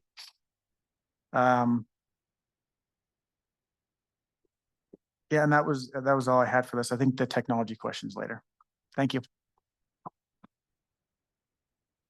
So we've done a lot of things very similar to El Dorado County. One of the biggest changes in probably the last 5 years is the preparation and the planning aspect of it. Law enforcement and fire, we're great at responding to the emergency as it's happening, right? We're very good at that. What I think we've done a better job at is the planning, and the regional evacuation plan is a good example of that. But within Douglas County, every deputy is mandated fire training every year. So that's not only so we know what we're doing, but to keep them safe as they're responding to do evacuations. The other thing is we've been in constant contact with our neighboring jurisdictions. Okay, so before you could always ask for help and you'd get help, but now we're talking about the incident ahead of time. So we're kind of on the same page. The other thing that we're doing in Douglas County is because you've got that influx and outflux of residents and visitors, and the demographic and the resident makeup is changing constantly. So we're reminding people to sign up for 911 notifications and the app that we'll talk about later, where to get the information when the incident is happening and how we're going to communicate with them in the event of an evacuation and what we're going to do and what we expect them to do. And then the other big thing is to reassure them that yes, we have a plan, and we practice and we plan and we actually do this a lot more than people probably realize. But the evacuation part of it is as important to us as it is to the residents, and we want them to know that. So I think we've done a better job with that in the last couple of years in communicating that.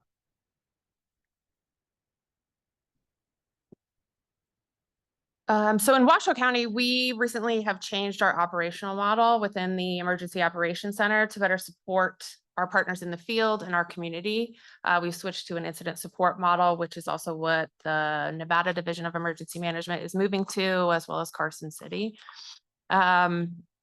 We've tested it. We tested it last week and the week before on a major earthquake tabletop exercise, and it went really well. We found areas for improvement.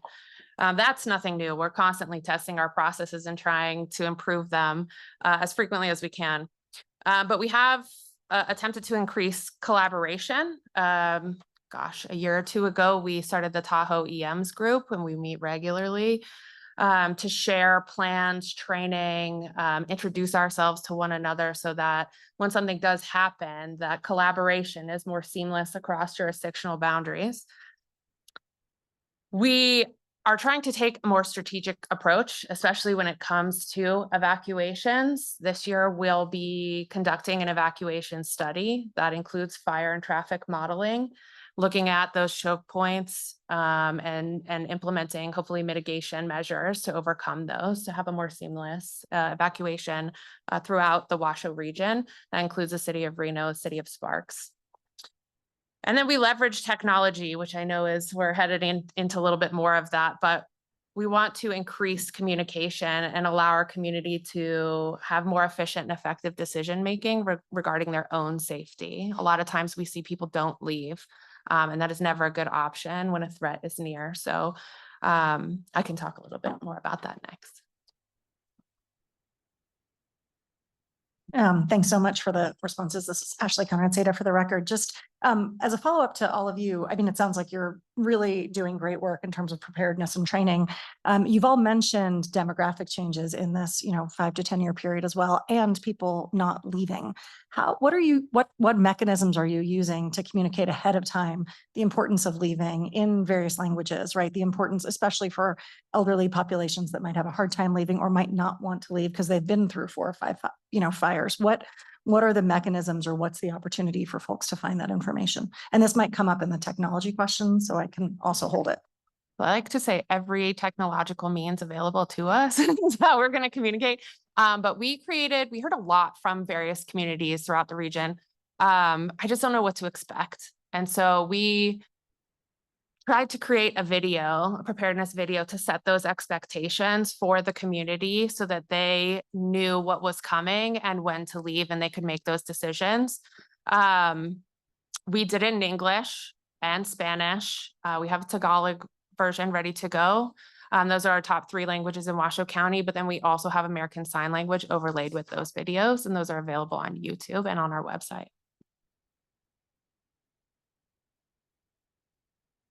I would just echo what she said. We're really using just about every mechanism short of a telegraph.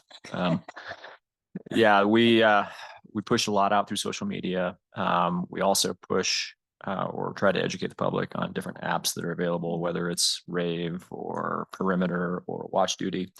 And there's a host of others, but we'll reach out through any means necessary, more or less. And we're really, I think all of us are in agreement, the concept of very early notification. So anything that looks like it could turn into something we're going to ask people to leave earlier than normal. And I think just on a statewide basis, we at Cal OES with our crisis communication and with our planning and preparedness group, have developed, videos in support of our, our counties. It's, there was a fire, I think it was the McKinney fire, a very sad case where a fast moving fire went through the Klamath, the river area there, and for people who just refuse to leave. And, you can go door to door and you can do whatever, but it's just sometimes people are not going to do it. In this case, unfortunately, both were killed. They just refuse to leave their home. Great. You teed us up nicely for the next question. I would love to hear, how are your agencies using new technologies? We heard a little bit about that, but things like apps, geographic information systems, social media to improve early warning systems and public communication. Can I jump on that? Yeah. So we have implemented something called Perimeter. Hopefully you're all familiar with it. If not, it's perimetermap.com. It is the same all the time. It's a link, so people don't have to download an app. However, there is an app for first responders, emergency management, dispatch to all be on. So the Perimeter offers two things. One is behind the scenes communication between emergency management, dispatch, and first responders to share situational awareness. And then the second is kind of that same thing, but with vetted information for the public. So we used it in Davis Fire. We had 2.4 million visitors to that website. So you're always excited to see a product come through and have results come out of it. But what I really heard a lot from the evacuating population was that they were checking it to see how the situation was developing. And having been evacuated myself before, can only imagine that provides a little bit more peace of mind as to what's happening in their community. So very grateful for that application on many levels. It's being used by Washoe, Carson, Douglas, Story. We're bringing on Lyon County, Nye County, White Pine will be next year, Elko. Anyways, they're all but 5 counties in Nevada by the end of next year, hopefully. And then it's also being used in California as well. We've also brought on Rave. Just after Davis Fire, we switched our alerting system to Rave because it allowed us the very awesome capability of communicating with our friends and neighbors who have access and functional needs. So it's something we've been looking for a decade, was the capability to let people know if they should need a little bit extra time to evacuate. And so this application actually offers two-way communication when it comes to that. If they're not able to evacuate for whatever reason, but they do have to sign up for Smart 911 and indicate that they have access and functional needs for us to have that capability to communicate with them. But I know that Rave is also being used by our other communities around the lake. And so I think it just adds to that seamless response and support with one another. Thank you. So we're doing everything that they're doing. They got it first, but I think we thought about doing it before then. But one of the benefits is that we're all using the same system. So there's some consistency and familiarity for any of the users, not only the agencies, but the public also. So if there's on Perimeter, if you're, have a family member in Washoe County, but you live in Douglas County, you're able to see what's going on and be notified and in that way. So the technology is a huge game changer, and I think it will only get better. It will only improve, and the access will improve. And so it's very, it's cutting edge, and it's just going to get better. So I think that for evacuation, and not just for the evacuation itself, but for the information on where to go.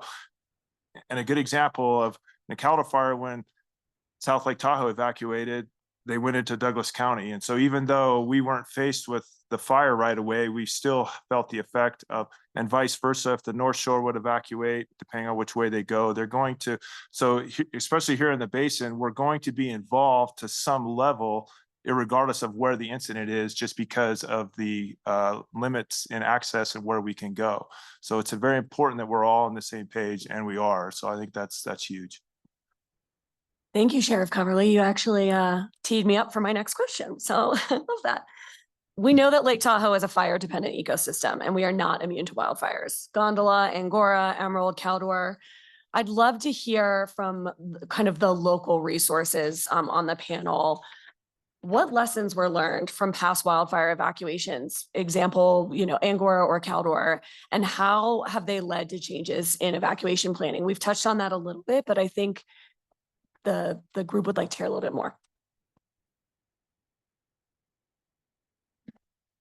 All right, well, I'll put my head on the chopping block here for a minute. During the Caldor fire, there was a tremendous amount of planning leading up to pulling that trigger for evacuation. That was coordinated between the city, El Dorado County Sheriff, state, Caltrans, CHP, et cetera, et cetera. We really believed at the time that we were doing great work. And I would say the end result was still a positive, no injuries, no deaths. The city was evacuated. We were able to operate in that area very successfully. The failure was we blew it with our communication to our neighbors to the east.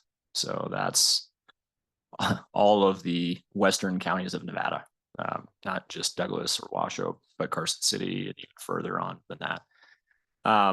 I think there was an expectation of sorts that Cal OES was talking to Nevada DEM, and that probably wasn't happening to the level that we all thought it would have been. Add to that, and the lieutenant can probably back me up on this. We had planned for a sort of a programmatic step-by-step evacuation of the city, and that didn't take place because loose lips sync, whatever. Yeah. So that message got out prematurely. And I'm not going to throw anybody on the bus on that one, but it went out early, and that created everybody moving all at the same time to the city, and we ended up with a parking lot near State Line. In any evacuation, nobody's moving at 60 miles an hour, so that's not a reasonable expectation for an evacuation. And I would still argue that given the pace and scale of the Caldor fire and understanding the timing of it, we were still very, very far ahead of the curve in terms of danger to the community. And I think that was managed well. People were frustrated. Early on, there were some there were some criticisms of that evacuation process, but in my mind, it revolved around people being irritated and sort of put out, when reality was they weren't being chased by flame. There was no real imminent danger at the time. This was a very forward-thinking process that we were trying to accomplish. The lessons learned were you really cannot over-communicate, and you have to be reaching out not just to the county next door, but to the county next door to them, and so on. Because when you evacuate the basin, it's going to impact Northern Nevada, Northern California. Keep in mind as well, being a tourist town, a tourist region, Highway 50 had been closed for 10 days. A large portion of the South Lake Tahoe population had already left. So if you were to argue that the city alone had a population of around 22,000 people, you add the county and maybe, the communities here at State Line, pushing 30,000 maybe. I'm going to guess that number was closer to 12, 14, because we did not have tourist traffic here. They had been gone for quite some time, and an awful lot of the permanent residents were already gone. So we had a lot of things in our favor, honestly. That's prompted what the lieutenant brought up here a minute ago, where we're trying to model and practice for that same event happening with more of a fast-moving event near a holiday weekend, which is going to be much more problematic. But I feel that we're doing an awful lot of work to get there. So there's a lot to that question. So a major part of evacuations that I think a lot of people don't think is the traffic controls. Telling everyone door to door to leave is important, but not if they can't leave because there's traffic.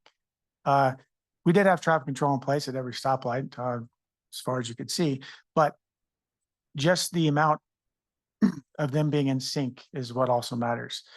We were watching it on the Highway 50 cameras from the EOC that some cops, and keep in mind, this incident, we had, Douglas County NHP, CHP, South Lake PD, the sheriff's office, and about 60 cops per day in mutual aid from as far as Santa Barbara. So this wasn't our South Lake Tahoe City Police cops and sheriff's office necessarily running these traffic control points. This could have been cops from the Bay Area, from Stockton.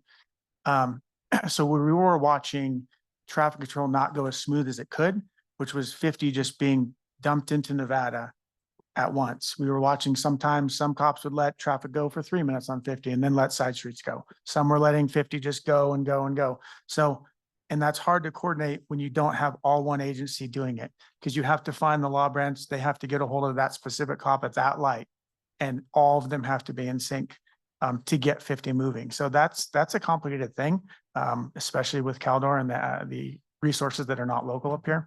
So that's one big lesson learned and what we work on coordinating. I think in emergency management, you have to know who to call, and you have to know they're going to help you, and we have to know each other's processes. So working with Nevada more and our agencies more, we know that when that occurs again, representatives from all law enforcement that are running that traffic model will be at the command post or EOC together with comms to their people to make sure that 50 is open and traffic is being controlled more efficiently than it was.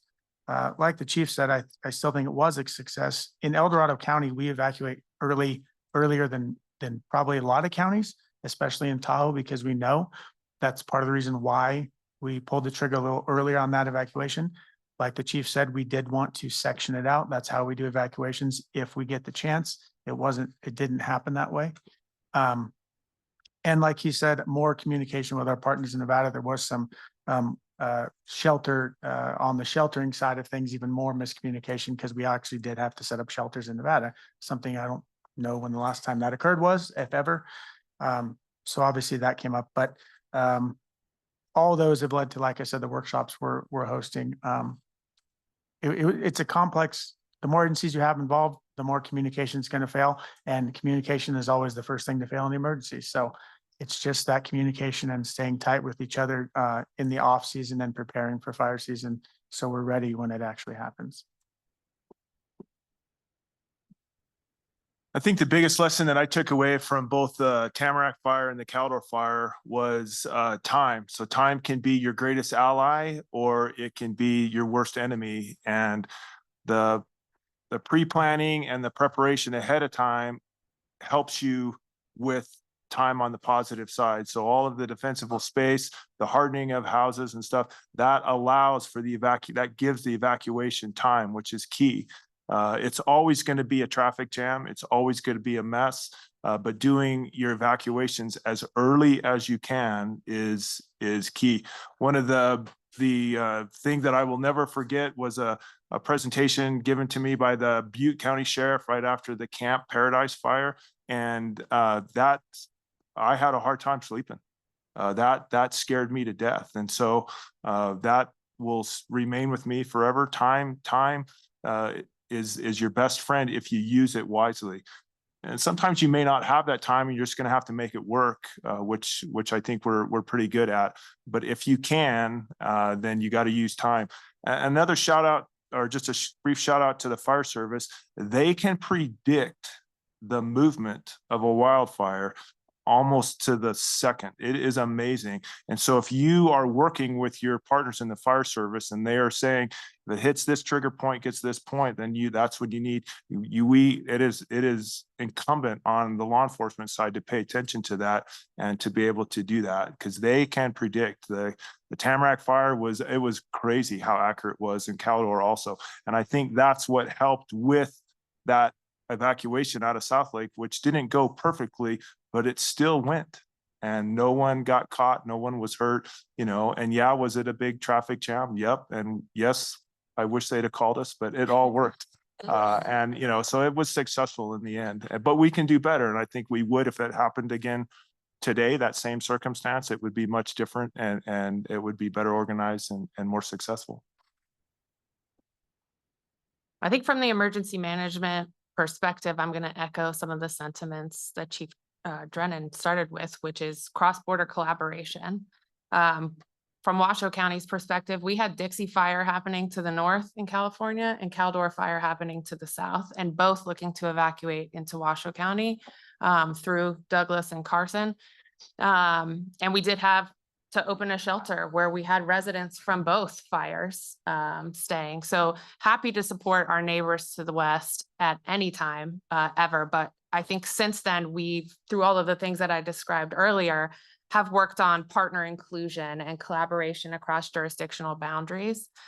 We've also added the capability through Perimeter of letting people know that they need to be prepared to evacuate. So they're not in an evacuation zone, but they can see that they are in a zone that needs to be prepared, which is something that we did use in Davis Fire. And I mean, that fire modeling that they did for us for September 11th last year was incredibly scary, looking to go all the way up to the city of Reno.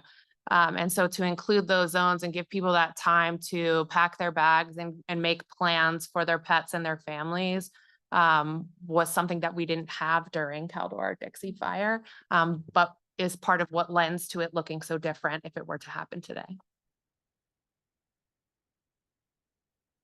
Yeah, just from a state perspective, the Caldor Fire, again, before I got here, but now we have at least once, sometimes twice a year meetings with Nevada DEM in California and then folks in the Tahoe Basin to talk about these issues. Recently, well, I don't know how many months ago it was now, but if you remember, Interstate 15 was shut down due to a lithium-ion battery type issue. They had to close Interstate 15 going into Las Vegas, and so California, the state, is getting more involved with working with our neighbors in Nevada, Oregon, and Arizona, because I think it really does come down to the communication and being prepared for any type of emergency. Great, thank you all. I am going to turn it over to the board to see if there are any questions that board members might have. I don't want to hog all the time. I think we're going to go just around the horn because I feel like everyone probably does. We'll start with Member Lane. Okay, thank you. Great information. And thank you to all of you for what you do and how hard you work in and every day. I want to go back to the rave and the perimeter system because in the community of Paradise, where the Paradise Fire struck, and I know El Dorado County made a lot of changes based on what was experienced from the Paradise Fire, but their notification system did not go out. It only went to like 10,000 residents. I'm wondering if there's a way of like they do on TV with the public information system to test, if there's a way that we can test that system so that we have a better handle on it when we need it. Yes, thank you. So number one, we have access to Rave to send the alerts to people who have opted in. We also have access to iPod's wireless emergency alert that gets everybody's cell phone, kind of like an Amber Alert that you would get. So we have two systems we can use: Rave, which is just opt in, or the WIA, that is every cell phone connected to the tower in the area that we draw to alert. So we have two systems for that. We will be doing a test in June, a countywide Rave test in June. We didn't do it last year because we were going to purchase a upgraded platform of Rave that we were told would give us a lot more subscribers, but that ended up not being the case. So we backed out of it. That's what we were waiting for to do the test last year, and didn't work out. So anyhow, it will be tested this June with ability for people to give feedback. So I will tell you all the Rave messages we've sent since we got Rave, which has been a couple of years now. We had Code Red during Caldor, but it was shortly after that. I would say 99.9% of the feedback where someone said, I didn't get the alert, was when they didn't change their number when they got a new cell phone number. Or when they signed up, the PIN was dropped on an address that was not actually theirs. But I mean, 99.9% the alerts are going through on all the fires we alert on, if people keep their subscriber information updated. Yeah. I'd like to add that it also goes out to through EAS to TV and radio. So it's the capability to send TV, radio, social media, email, landline, all at once. And we do conduct weekly and monthly tests as is required to have that capability to alert in the first place. And also too, on the state level, we have redundancy with the WIA. We actually, for about a week, at the request of Los Angeles County, were putting out alerts as needed because their system went down due to a tower going down. Member Aldine? Thank you, and kudos to everyone. Thank you for your presentations this afternoon. I think it's afternoon, yes. It was very informative. I was wondering, I was reading an article about a new directive that's been sent out by the USDA to the U.S. Forest Service about going direct on future fires. Obviously, we have a lot of land that is owned by the U.S. Forest Service, and I'm assuming that you're supportive of that as opposed to utilizing what is called a big box tactic of large-scale fire operations. Any comments regarding the go direct directive? Yeah, absolutely. So with the Lake Tahoe Regional Fire Chiefs Association, every agency engaged, including CAL FIRE and the Forest Service, have agreed to direct attack period in the basin. I know there was some discussion during the Tamarack fire and how that came to be. We pressed very hard, and Chief One for the Lake Tahoe Basin Management Unit is in agreement. All of her assets have been directed, ordered to work with local agencies as well as CAL FIRE and NDF. They will be going direct.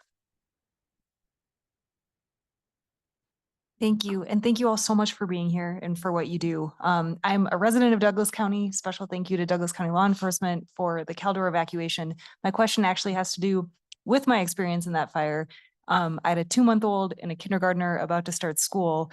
And as important to me as being evacuated safely was coming home safely. And you guys did such a great job of letting residents know you were patrolling the area when we were gone. It made us feel really safe. And there was such a nice plan to come home.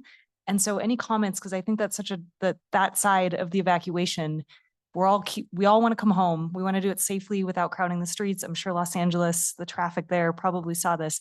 Any thoughts on running tabletops for the repopulating, how that's going, any lessons learned, and anything you want to say to the residents about how to get us home safely so we're not making your jobs harder? Thank you for the kind compliment. And that's very important to us because I know people want to get home as soon as they can for all kinds of reasons. We have done some training on that.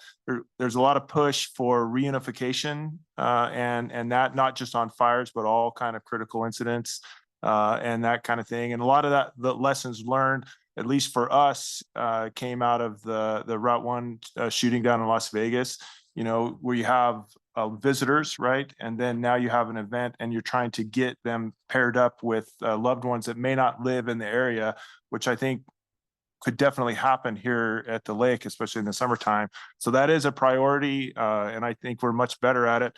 The perimeter program is going to be a huge game changer in that because it will allow you to look live when you can come home, the route we want you to take when you're coming home. You know, roads still may be closed and that kind of thing. So it'll be much more specific and better information to the individual resident when we give you the green light to go back to your home. So I think that's going to be huge, but we're continually looking at that because we understand that, and that's a huge thing. And the main incident's over, right? But you're still dealing with all kinds of stuff, which is just as important. So. Yes, thank you for bringing that up. It's something sometimes we forget to talk about in public, but it's a question. So the fire's out and everybody wants to go home. There's a whole team of people that come together to ensure repopulation is safe. So after the fire's out, it's sheriff's office, it's fire, it's utilities, it's road department or DOT, it's the water district. You know, is the water safe to drink or is there a boil water notice needed? Are the roadways safe? Are they energized lines still down? Is there fire apparatus everywhere? There's a team that comes together and multiple times a day in repopulation phase to determine we are all in agreement that it's safe for people to go home. So people see the smoke is gone, the fire's gone. There's a whole bunch more stuff that may need to happen if there's damage. On that note, when we repopulate, it's always our plan. If there's damage, we let residents in first only for about a day, and then we open it up to everybody else. And that's obviously so residents can go back to their homes that have been damaged without everybody in there just to look around. I have received a handful of comments about our evacuation plan in the basin in regards to how we reopened the basin after Caldor.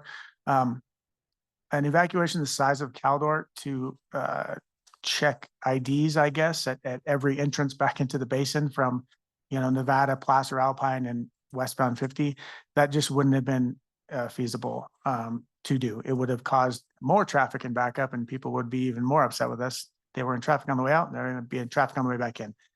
In addition, closed areas with IDs, a lot of people don't have their correct address on their license. More frustration occurs there. So if there's damage, that's the plan. Hold it for a day for residents only. If there's not damage, we're likely not going to do that.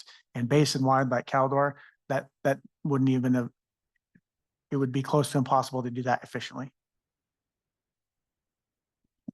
I think one of the things that we look for in evacuation and residents ask for a lot is connectivity of roads to allow for more pathways out in a dangerous situation. What that poses is a challenge then to maintain that area that it sounds like Douglas County did so phenomenally, was to hold that boundary and make sure that the evacuated homes and property are safe. And I think what we see sometimes is people trying to repopulate on their own, which can be dangerous for all of the reasons just listed by El Dorado County. Utilities, power, roadways, embers that may respark. And so my message is please don't try to repopulate on your own without message from authorities saying that it's safe to do so. And I would say on the state level, we put the committee together up and down the state, made up of professionals from not just the state, but also local fire and law. And we're developing a mass evacuation guide based on best practices that's going to include. So we're really excited about that. We still have a little bit to go, but we understand that, evacuations and then repopulations are extremely important. And I really gonna put a thumbs up for CAL FIRE and their incident management team that they bring. It is, it really has. I've been through these repopulations is like a secret, right? It's like like you can't go in there unless you really have legitimate business, but it's extremely important, like Lieutenant Morton says, and others, of getting people back, but doing it in a systematic way so you don't have everybody flooding in. But so we're hoping this mass evacuation guide will build upon all these best practices. Thank you. Member Settlemer. Thank you, Chair. One of the things I remember we had a discussion at Arrow Creek, and I think it's just important to state that it's so important that we listen, we communicate, and we work as a team because we don't have enough resources out there. It's just that simple. There's no department that has enough cops or enough fire members to adequately deal with it. So we have to help one another. And we've become phenomenal at that over the last 20, 30 years. I remember prior to that, we had lawsuits against one another, arguing about who was responsible or who got to put out the fire, which seems crazy now that we look back upon that. I'm very grateful that we've come so far. But one of the things I think is important to stress is that it is a team, but you guys are the quarterbacks. And when a notice for evacuation comes, leave. In the Davis fire, we literally had people coming out with their children, walking along the road when they're being told to evacuate. So they can see the fire trucks and they can see the fire. Kind of hard to protect people when they're not protecting themselves. So I don't know if anybody wants to comment on that, but just the aspect of, I'm just putting that out there. People need to follow directions because the reality is in the Tahoe Basin especially, it's so dynamic. It depends where this fire starts as far as which your evacuation route will be. Some people continually discuss the idea of a basin-wide evacuation route. I don't think that's possible. I think it's completely dependent on where the fire starts. More of a comment, so sorry. Well, good afternoon. Can I Please? Yeah. Good afternoon. And I want to thank all of you for your incredible work protecting all of us. And My son is a firefighter paramedic, worked on North Shore, now works out of the area, but has been on a lot of wildland fires. So I've picked his brain about how I can be safe and what I should do, as well as following orders from my law enforcement, my sheriff.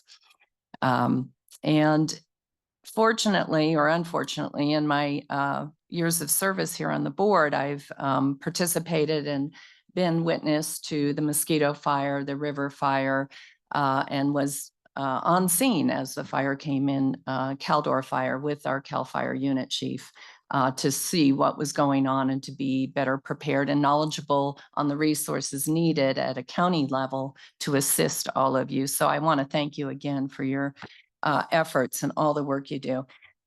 We as a land use agency often hear, as we're looking at our projects, about evacuation as a major concern of our residents. We're focused, as you know, in the basin on very capped development and really focused on redevelopment of our town centers and old dilapidated buildings and updating that. And I wanted to get your thoughts on the concerns you might have on development within the basin, because that is probably the single most consistent concern we hear on any project we talk about, whether it's a pier, whether it's a new hospital, whether it's a revamped hotel.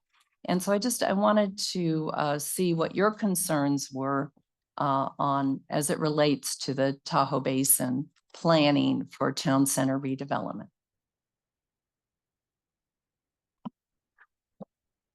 So objectively, from the fire service perspective, and what I would call apolitical. Anytime you have redevelopment where you're taking older buildings that are what we would call pre-existing non-conforming, and then rebuilding, remodeling into something that meets current and standard codes. Best example I can give you locally for my jurisdiction would be the Sugar Pine project. One could argue that now there are more people there and more of a concern. I would argue the opposite and say that that building is constructed to withstand fire. No building is fireproof, but certainly they are hardened, and new codes, new defensible space requirements, sprinklered structure, non-combustible siding, non-combustible roof, double and triple pane windows are a far cry from a Tahoe cabin. So in terms of safety and looking at it objectively from my fire station, anytime you have redevelopment where you're improving upon, not building out like, building out subdivisions, but improving upon the existing, then that's a benefit. There may very well be a time where, we have several hundred people living in the Sugar Pine project, and we get a Caldor fire, which we kind of called the slow moving blob coming up the highway, or the fast moving fire. Either one, we may be instructing those residents to shelter in place. Okay. I'm not going to do that in a 1960s wood shaked neighborhood. There's no way I'm going to tell them to shelter in place. So city centers, the casinos, the restaurants, the hotels, they're built to a higher standard. Redevelopment, in my mind, is always a positive from a fire perspective and objective look. I think also when you think about redevelopment, and certainly I've spoken about this with my team a lot, is what are the cascading effects of that development? As mentioned, one of the thoughts is that we're bringing more people in. So what does that mean?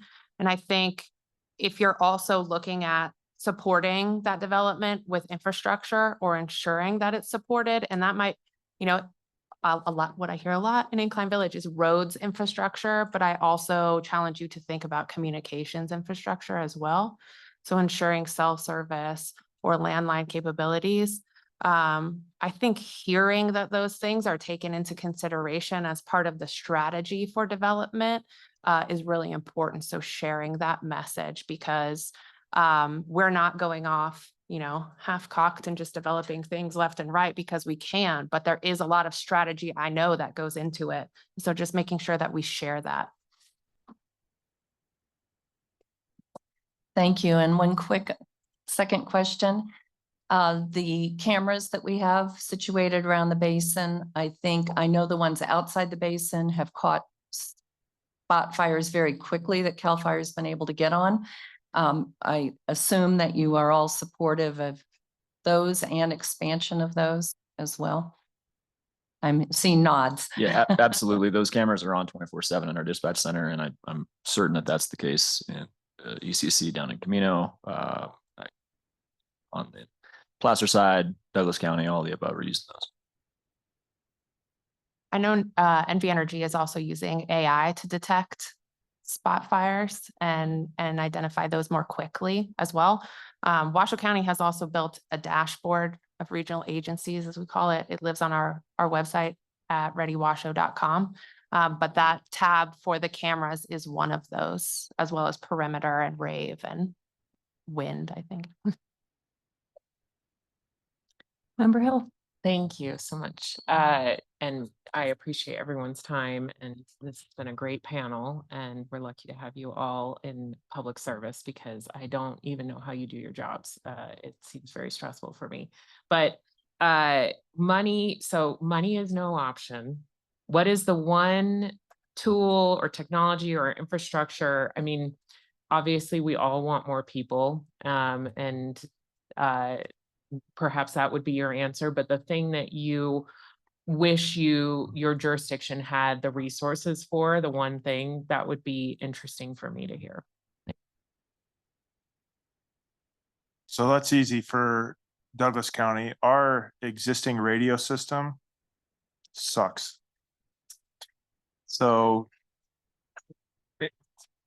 in order to improve that, there's, especially in the basin, there's permitting processes and stuff. And so assistance with that in order to get those sites up or improve on those is huge. It's a heavy lift financially, but the permitting process would be greatly appreciated based on what the need would be.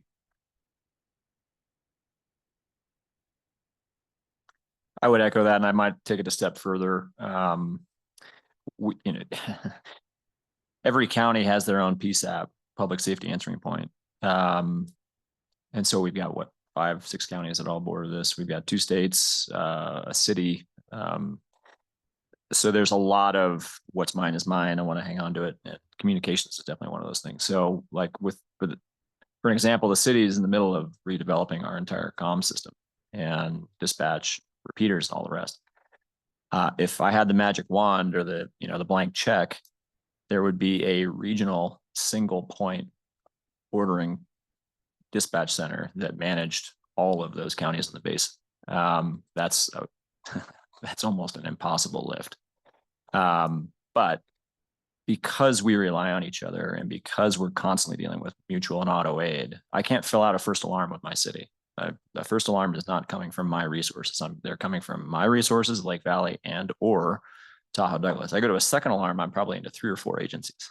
So because of that, there's always going to be a delay with my dispatch center contacting Douglas or Camino or Placer, or if I go to 3rd and 4th or general alarm, I'm reaching out to Washoe, I'm reaching out to Carson. Having a single point that could coordinate that would save an awful lot of time, and we would streamline those resources in a hurry. We've talked about in the past about having a basin communications center, and it's whether it's regulatory issues or just jurisdictional ego at times, to be honest. It's a very difficult lift. So that's my magic wand request.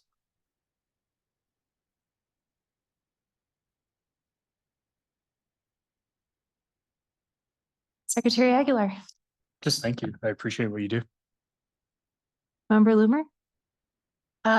Maybe you kind of following up on Member Hill's questions. I mean, first of all, thank you. I'll echo the thanks that everyone else has said. I had the pleasure of living through and evacuating both Caldor and Tamarack, and then a second time for Caldor because it moved back over to Alpine County. So definitely appreciate like all the work and all the coordination that takes place. I'm kind of, curious on capacity and kind of like the more support that you all need. Curious if any of the cuts at the federal level have impacted any abilities. And then, at the state level, I know California state agencies generally been asked to sweep vacancies and cut their budgets by 8%. And I'm wondering if that's impacting abilities to, do this type of work and this type of coordination. So, and then, I'm not as familiar with Nevada, but would welcome input from Nevada as well. Yeah, from the state level, we were very fortunate that Governor Newsom and apparently the legislature has not cut OES. They see that obviously is important. So we're not looking at any major cuts. Obviously, we're going to do some, but not the personnel. We're in a hiring mode. I think in Nevada, at the state and local level, no one is questioning the importance of emergency management or what anyone at this table does. And we realize that we are all in it together. At the federal level, I can't speak to what's going on, but what we have seen is a cut of a mitigation grant. So there were multiple mitigation grants. One has now been eliminated, which impacts our ability to build resilience in our communities ahead of a disaster. Can you tell me a little bit more about that grant? Just briefly, but I'm just curious, like what that grant would have helped fund. Sure. It was called the Building Resilient Infrastructure in Communities Grant. And so it allows you to do just that, basically, based on your hazard mitigation plan and the actions that you have identified in that. What we're also seeing is a massive delay in funding due to the in limbo status of FEMA, we'll say. So usually by this time, we've seen Homeland Security funding come out of FEMA, and state and local jurisdictions are able to apply for that. It is what funds perimeter. And so we're now having conversations of what do we do if it doesn't come out, if it never drops, if FEMA is eliminated, because that has been the direction at the federal level. There's an oversight committee and they have stated we would like to eliminate FEMA. We also have the Emergency Management Performance Grant, or EMPG, which funds a lot of positions, mine included, at 100% match. So it's not like local jurisdictions or the states aren't investing in capabilities as well. It's already a year behind in its delivery. However, we're now looking at going a little bit further now. So, general fund is supporting these positions and these capabilities for local and state jurisdictions. But now are we going to get reimbursed? Before it was a year late, and now we don't know because it hasn't come out yet. That's really helpful. Thank you. We haven't been impacted in the same ways. And locally, our county leaders invest in emergency services because they see the benefit. One thing I like to point out that I hope never goes away, Cal OES has a LEMA fund, Law Enforcement Mutual Aid Fund.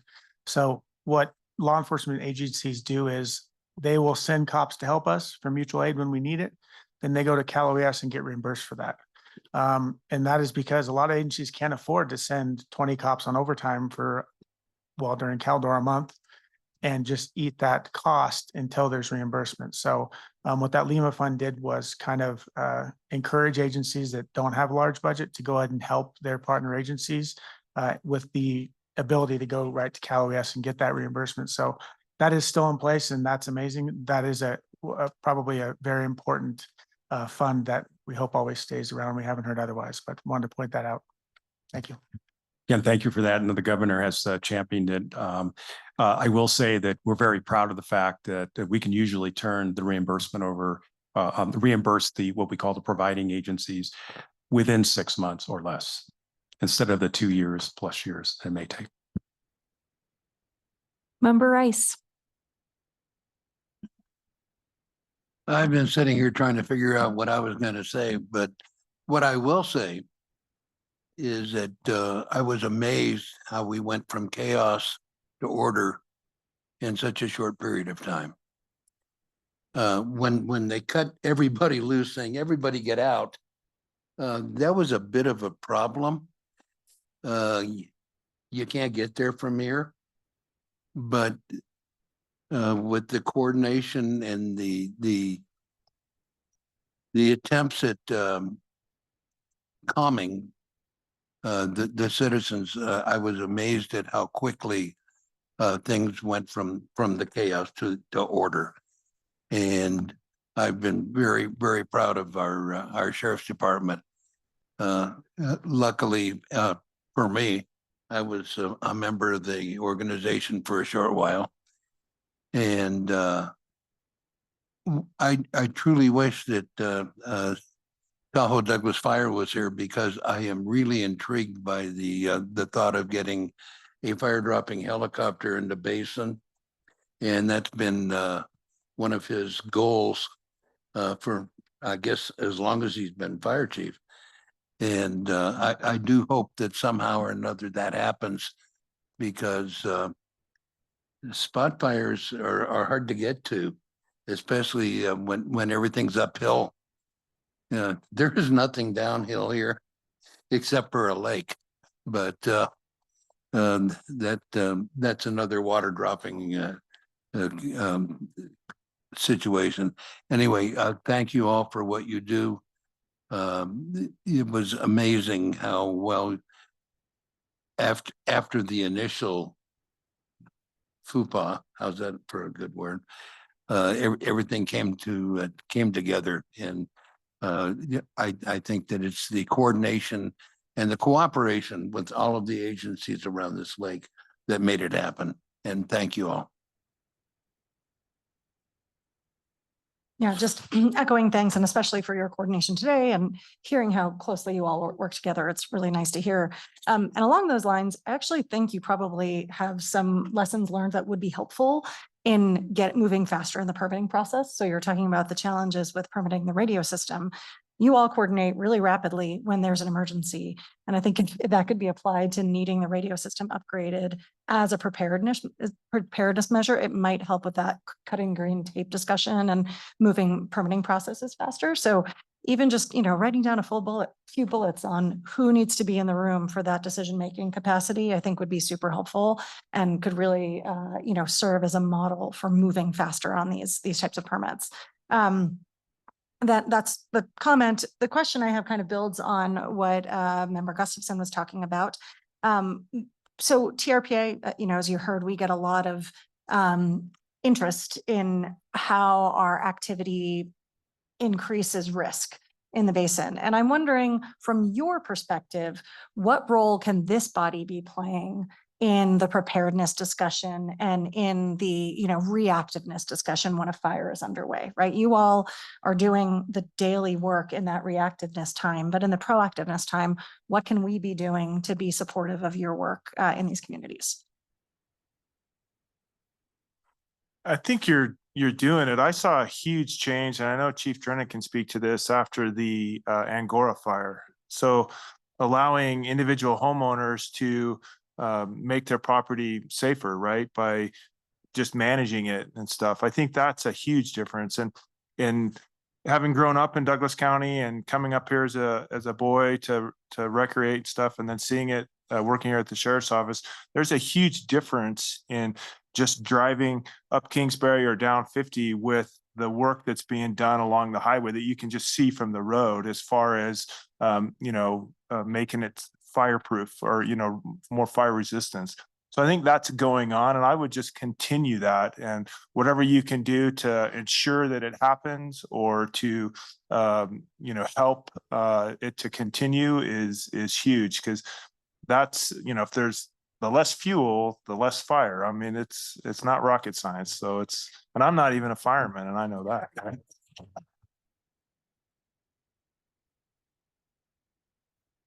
Yeah, I mean, if we're going to go back toward the Angora fire, this body was instrumental with TFFT, as was obviously the Lake Tahoe Regional Fire Chiefs Association.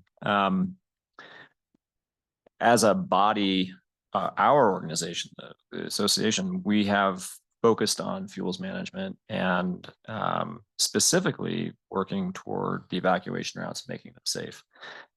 Again, the concept is fairly straightforward. If you are in a traffic jam on Highway 89, it would be nice if the 30 feet on either side of you weren't burning. And so making those corridors safe and doing, focusing some fuels management there, and where this body may come into play is that oftentimes takes an awful lot of coordination. If you look at the 89 North corridor alone, you're looking at lands that are owned by the state, by the federal government, by private homeowner, businesses. So we deal a lot with jurisdictional boundary and whose job it is to go put the fire out. But when you're dealing with land ownership, that is a patchwork all the way down Highway 89 or Highway 50, it really makes doing one fuels management project difficult.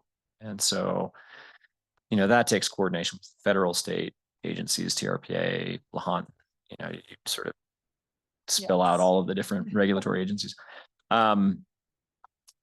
The other component here is the education and the messaging.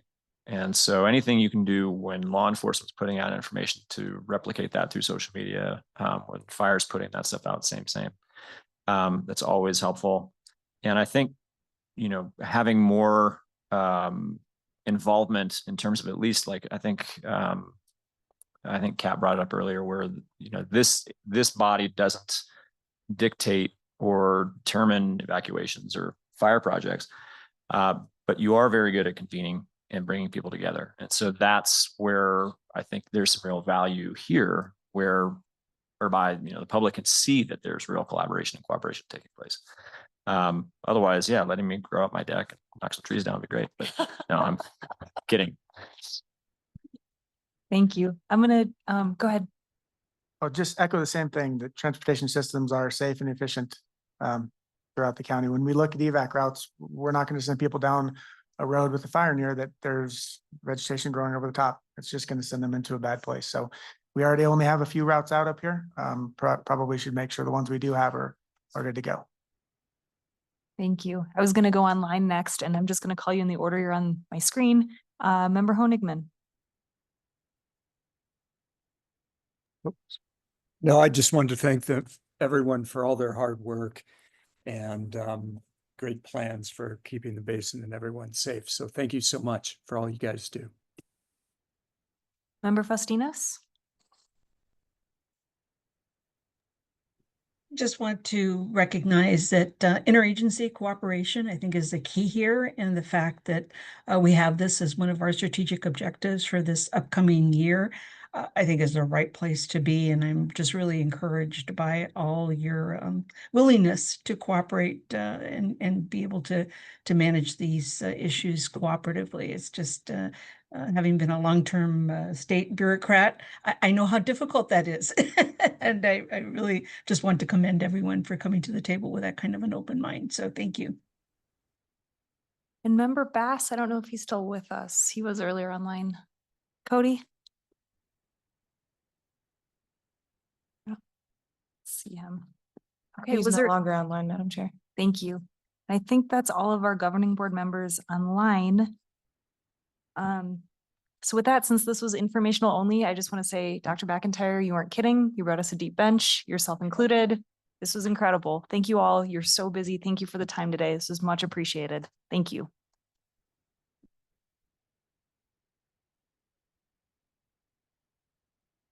Anybody want to stick around just for one last item? Because this is the wildfire resolution.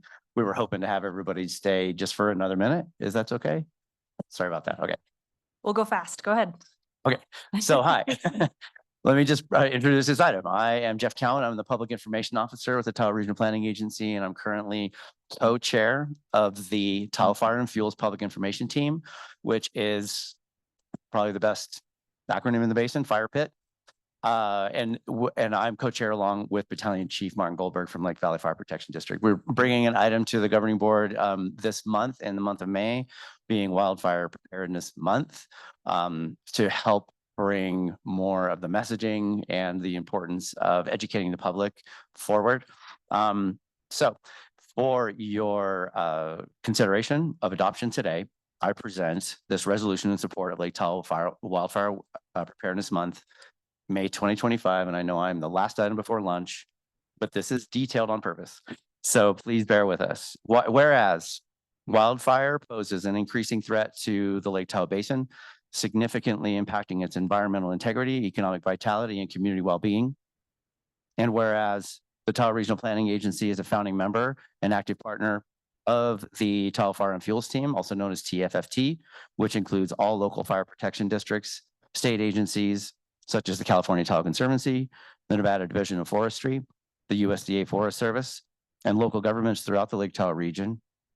And whereas the governors of the states of California and Nevada have designated law enforcement officials and state offices of emergency management as the leads in emergency management and response, including evacuation scenarios, and TRPA supports the region's emergency responders and public safety officials in these endeavors.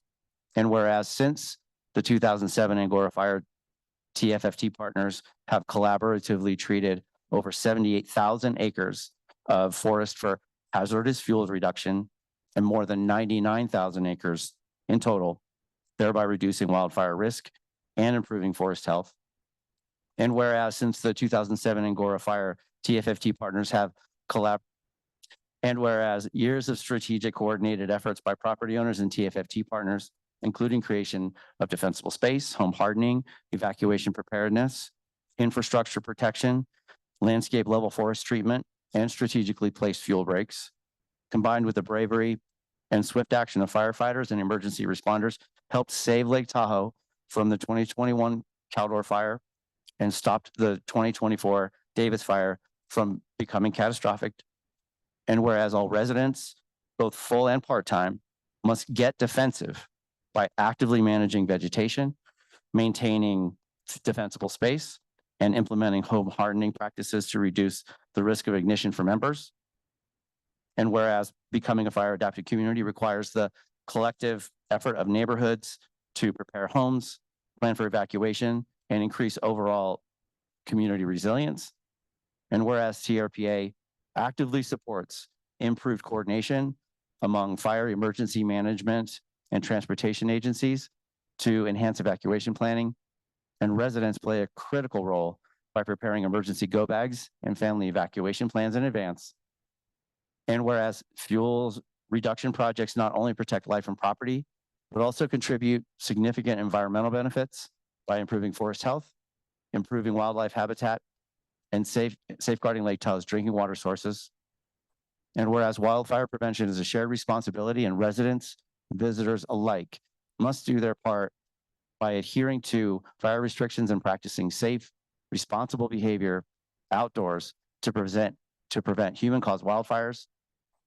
If the governing board passes, now therefore it would be resolved that the Tahoe Regional Planning Agency proclaims May 2025 as Lake Tahoe Wildfire Preparedness Month and supports the work of our partners on the Tahoe Fire and Fuels team to educate and inspire residents and visitors to take proactive steps to protect themselves, their communities, and the natural resources of the Lake Tahoe Basin from wildfire. And if the motion were to come, it would be passed and adopted this 28th day of May 2025 by the governing board and the Tahoe Regional Planning Agency. And I think you can call for the motion and the vote. Thank you. Thanks for also not making me read that one. I'm looking for a motion. So to- moved. Thank you. We have a motion. Any discussion? Hearing none. Maria, can you please call the roll? Ms. Aldine, Yes. Mr. Bass, Mr. Aguilar, Yes. Ms. Conrad Seda, Yes. Ms. Hill, Yes. Ms. Faustinos, Yes. Mr. Keycapper, Ms. Gustafson, Yes. Mr. Rice, Yes. Mr. Henigman, Yes. Mr. Settlemeyer, Yes. Ms. Lane, Yes. Ms. Loomer, Yes. Ms. Williamson. Yes. Madam Chair, the motion passes. All right. Thank you. That's great. Thank you all so much. Thank you. And I think we are at our lunch break now. What time do you want us to come back, Julie? 15 minutes. So it is 1:05. Let's come back at 1:20.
All right, you guys, it's 1:22. I'm going to call us back to order.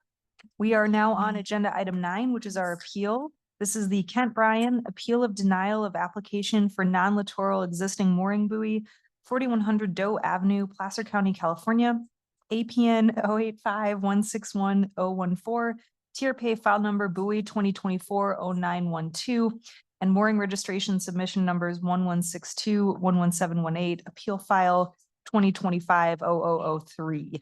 Information on this item can be found on page 153. Just quick run of show. We're going to hear from Marcia Birch for 10 minutes from staff, and then we're going to turn it over to Ken Bryan for his appeal for 10 minutes, and then back to Marcia for a 5-minute rebuttal. So whenever you're ready, thank you. All right. Thank you, Chair. Good afternoon. I'm Marcia Birch, Associate Counsel. This is an appeal of the denial of an application by Kent Bryan for TRPA to authorize an existing mooring buoy. The same buoy was the subject of a previous application by Mr. Bryan, which was denied in 2020. That denial was challenged in the United States District Court for the Eastern District of California and upheld by the court in 2023. We can move to the next slide. All right, so this just shows Mr. Bryan's non-littoral parcel. It's the blue, kind of blue-green parcel there, and then the approximate location of the claimed buoy, which is there with a little purple dot in the lake. All right, we can go to the next slide. So the applicable code section is 8433D3B. And is this is a code section has 2 prongs, and they must be satisfied for the registration of an existing buoy to a non-littoral parcel.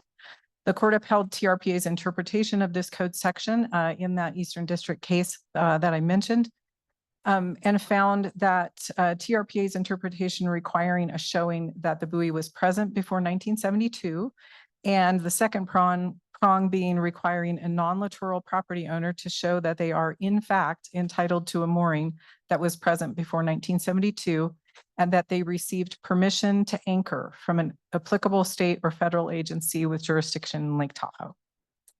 So, and that's the critical piece here is the permission to anchor or place the buoy. And that permission would either come from the Army Corps of Engineers or from the State Lands Commission. All right, we can go to the next slide. So the previous application was denied in 2020.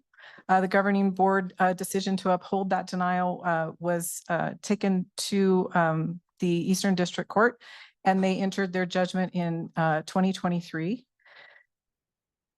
So, and this is the piece. I'm not going to read all the way through this. This is what I was just discussing. Essentially, what the court found is that it's permission to anchor.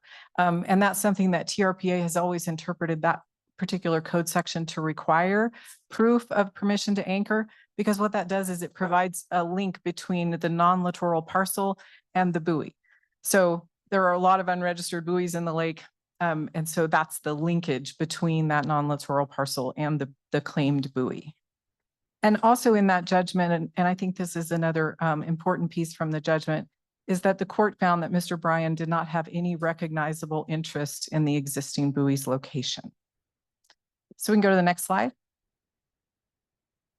So the present application, I'll explain why it's different than the first one. One of the differences is it included an application for registration to a littoral parcel, which was denied. And I'm not going to discuss that any further here because it's not a littoral parcel.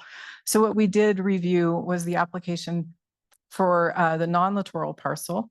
And what's new now is Mr. Bryan included documentation showing that he requested verification from the Army Corps of Engineers that the buoy is subject to Nationwide Permit 10, which is a general permit, and I'll talk a little bit more about that in a minute.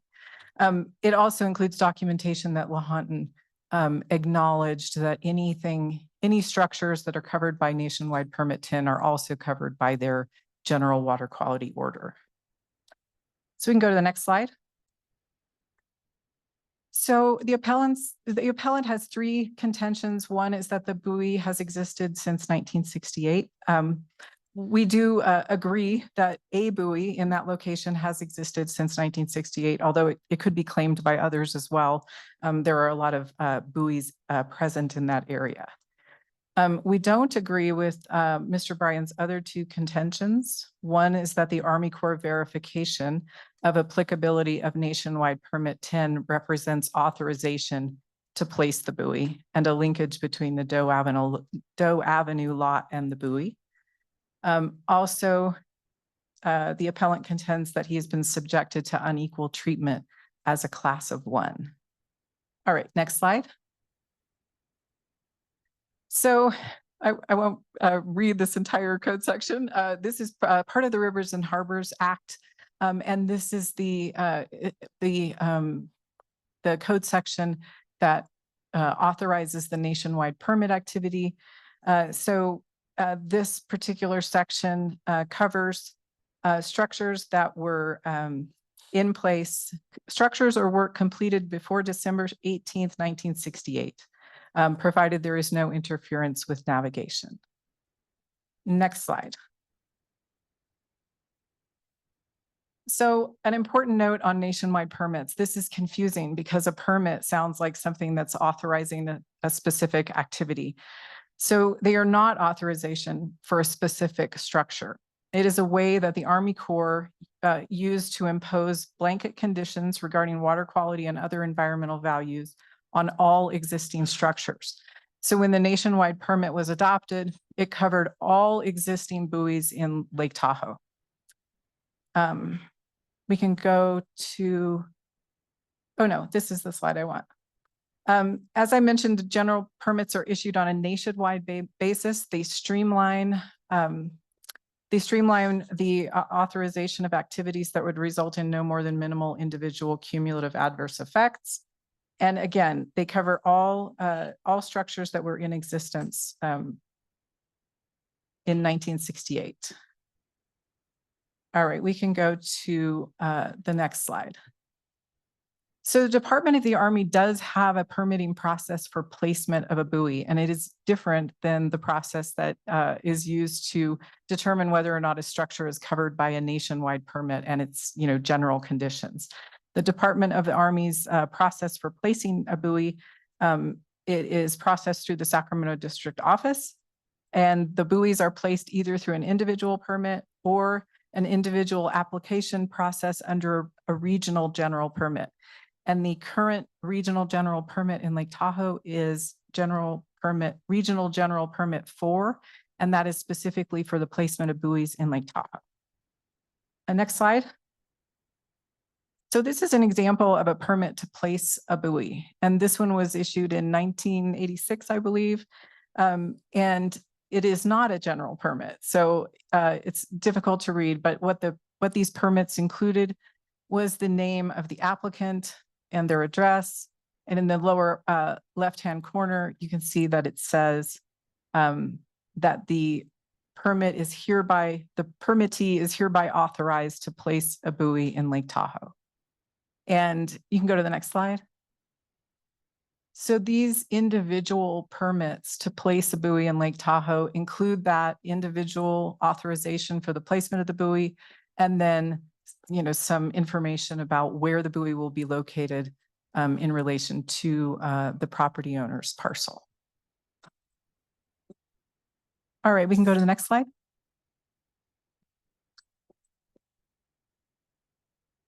So this relates to the appellant's allegation that there's been disparate treatment and that others have been treated differently under the same circumstances.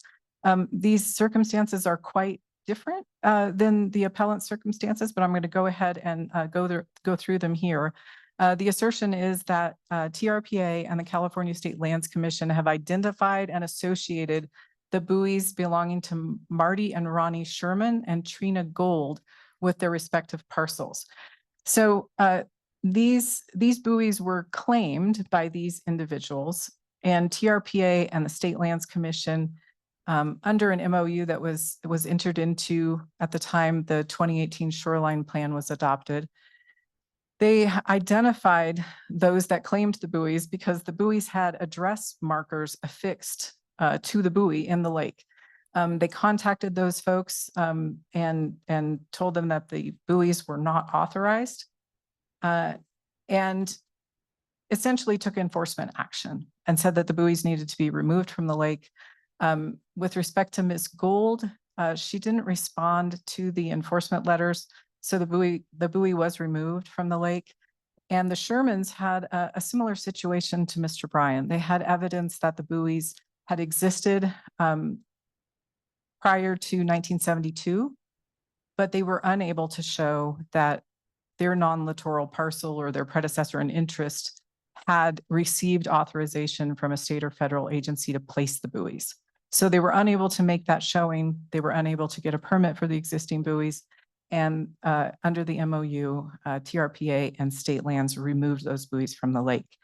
So all of the parties have been held to the same standards. The Shermans were held to the same standard that Mr. Bryan has been held to under the code section that the federal district court interpreted for us. And so everyone has been treated identically under the same standards.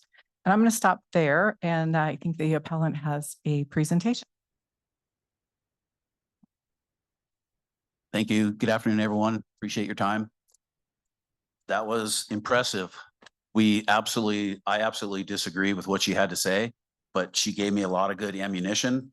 And for the next 10 minutes, I will demonstrate how I do own and control the buoy in question, the buoy that's existed since 1968. I also have new evidence that Ms. Birch touched on briefly. That new evidence includes that TRPA and the California State Land Commission has an established practice of identifying the ownership of non-littoral buoys. The Sherman and the Gould, the examples I'm going to present. I also had such markings on my buoy, but those markings were ignored in 2021 by TRPA. TRPA did not disclose this information, excuse me, to the court in 21 in Bryan versus TRPA. This is substantial because the linkage between that buoy and my ownership, I'll show that in a minute. The court's decision against my ownership claim was substantially influenced by the lack of this information, that my marking was on the buoy, just as Sherman and Gould were identified as being the owner. Therefore, I ask that TRPA should now acknowledge my ownership and grant my permit today. Next slide, please. Sorry, next slide. Thank you. Ms. Birch covered this too, but just want to highlight that nothing's changed. The code is still the same. The only thing that has changed is now we have interpretation from the ruling in Bryan v. TRPA on what a valid authorization is and how you define ownership. And that ownership, as I mentioned earlier, is the ownership of the buoy by the marking on the buoy. Next slide. This is the crux. This is exactly why I lost. And Ms. Birch added fuel to the fire earlier. The court determined that I had no recognizable interest in the existing buoy. Again, because TRPA did not include the evidence of the Shermans and the Goulds and how they were interpreting ownership of the buoys. I know I only have a few minutes, but I have the staff reports from the Lands Commission for the Gould, for Trina Gould. Consider taking title to and authorizing the removal and disposal of 2 abandoned buoys. Just the highlights. TRPA staff noticed the unauthorized buoys had an address printed on them and contacted the owner of the buoy. Commission staff posted notice on the buoy on August 16th, 2023, and mailed notice to Trina Gould on August 31st, 2023. Notice is effective. The authorization to do this, the authorization authorized the executive officer or her designee to take title to 2 buoys in Lake Tahoe owned by Trina Gould on or after November 18th. Authorized executive officer in cooperation with the Office of the Attorney General to recoup the commission's cost through any available administrative civil needs. Sherman's, same thing, Marty and Ronnie Sherman, as Ms. Birch talked about, consider taking title to and authorizing the removal and disposal of an abandoned buoy. While TRP staff was investigating a complaint by a waterfront property owner concerning unauthorized buoys offshore from their littoral property, They noticed two buoys with identification information tying them to the Sherman's property. I also, same authorization as before for the Goulds, also have a letter from TRPA to California State Lands Commission that states two mooring buoys. This is in 2022, the exact same time my litigation was going on, and I was trying to determine that I was the owner, or demonstrate that I was the owner to Mr. Marshall of those buoys. TRPA, two mooring buoys identified with 3149 Westlake Boulevard, owned by Trina Gould. Two mooring buoys identified with 3153 Westlake Boulevard, owned by the Shermans. Happy to show that to you, but it is part of what you have. I'm sorry. Yep, that slide. Thank you. Real quickly, next slide, please. What's going on here is there's a notification process. There's a legal basis for the action. The owners in action and not responding within the 30-day statutory period means that they're confirming they're the ownership. The lawyers in the room, you all know that. And then there's a chain of custody. The custody went from the Shermans and the Goulds, was abandoned, and then it went to TRPA. There's a chain of custody. It's a legal process. There's all kinds of case law to show that.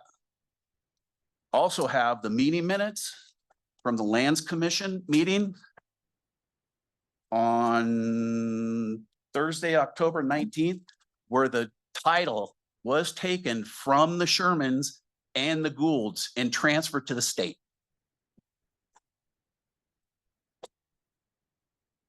Next slide. My case, my example. The photo on the left is in the administrative record and turned over to TRPA in sometime in 21, I believe it was. The picture on the right, you zoom in, my name's on it. The court had this as well, but not you, TRPA failed to disclose the evidence of how you were identifying owners of non-littoral buoys. In addition to that, I had sworn affidavits, I had receipts, and I had emails, all corroborating my story that that buoy was mine.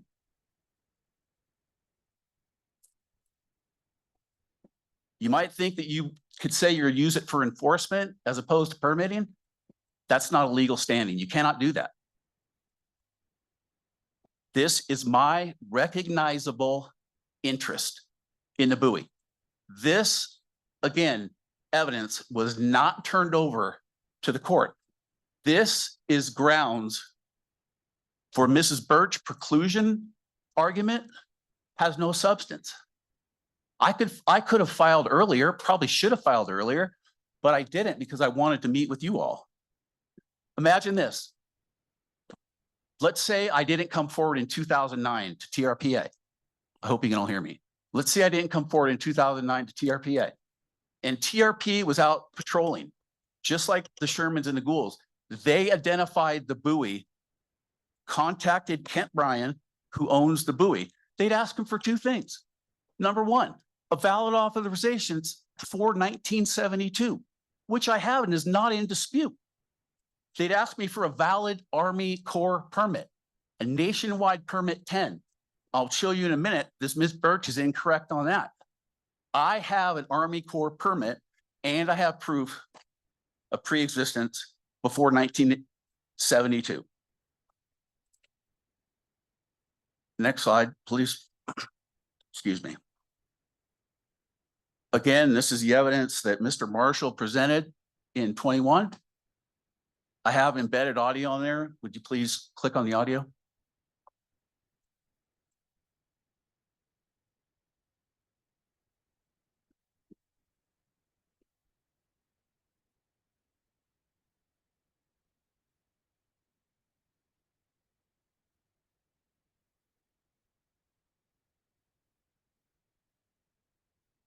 You get to go. I have it on my phone.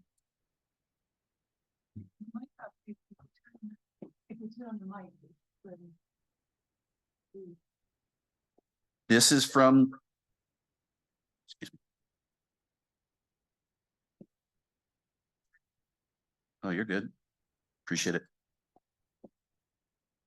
Hope you can hear this. What actually looks like an Army Corps, this is an actual Army Corps permit. So this is what we would say would satisfy. Because if you go to the next slide, it has associated with it the parcel and the buoy.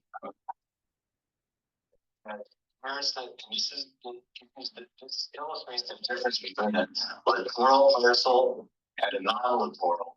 But essentially says, here's the linkage that we can have between a non-littoral parcel and a littoral, excuse me, a parcel and the authorized buoy that you see off to the left of the tier. So while it's a kind of a crude map, this is a permit from the early 80s. And this is the kind of permit that we would accept as authorization to establish a non-littoral buoy. State lands lease from or from state lands. And I think that's the next slide. Next slide, please. So that's really the gist of our presentation.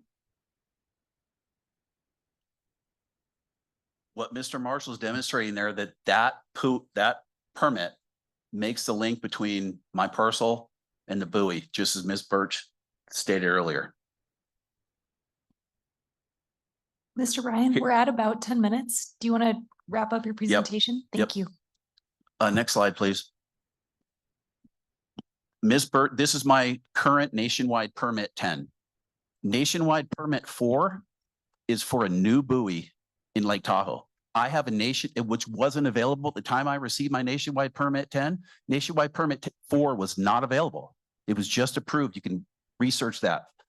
I bet you tomorrow I get an RGP 4 if I needed to, but it doesn't matter. It comes from the same statutory authority and from Section 10 of the Harbors and Rivers Act. It doesn't matter. A general permit, an individual permit, a letter of permission, all of which TRPA accepts, have the exact same legal standing. Exactly the same. It's the process of how they are reviewed for procedure. If you see right there, my parcel's on it, the buoy's on it, there's a location map, and the GPS coordinates are all on it. It's no different other than 25 years from the Glantleys. The Glantleys says the exact same thing as mine. I have the full permit here. It's exactly the same. Real quick, because this is a crux. Ms. Birch stated earlier within the last half hour that my permit is not authorization to place. I contacted the Corps. I have it right here. Happy to share it. Is my nationwide permit an authorization to place? Yes. From the Corps' perspective, yes. It was before there were any authorizations in place to get. The Corps, as Ms. Birch pointed out, it's not for TRPA to decide if this is authorization to place it. TRPA wasn't even in existence in 1968. That's why the law and the court says, if you go to the next slide, from the applicable state agency, there's Ms. Birch's quote on the bottom from the staff report. It's not from TRPA, it's from an independent agency. If they say, I have approval to place the buoy, I have it right here. And it's in NWP 10. Or I could get an NWP 4. If you want me to get an individual permit, I can get an individual permit. They all carry the same legal weight. It's only how they're processed.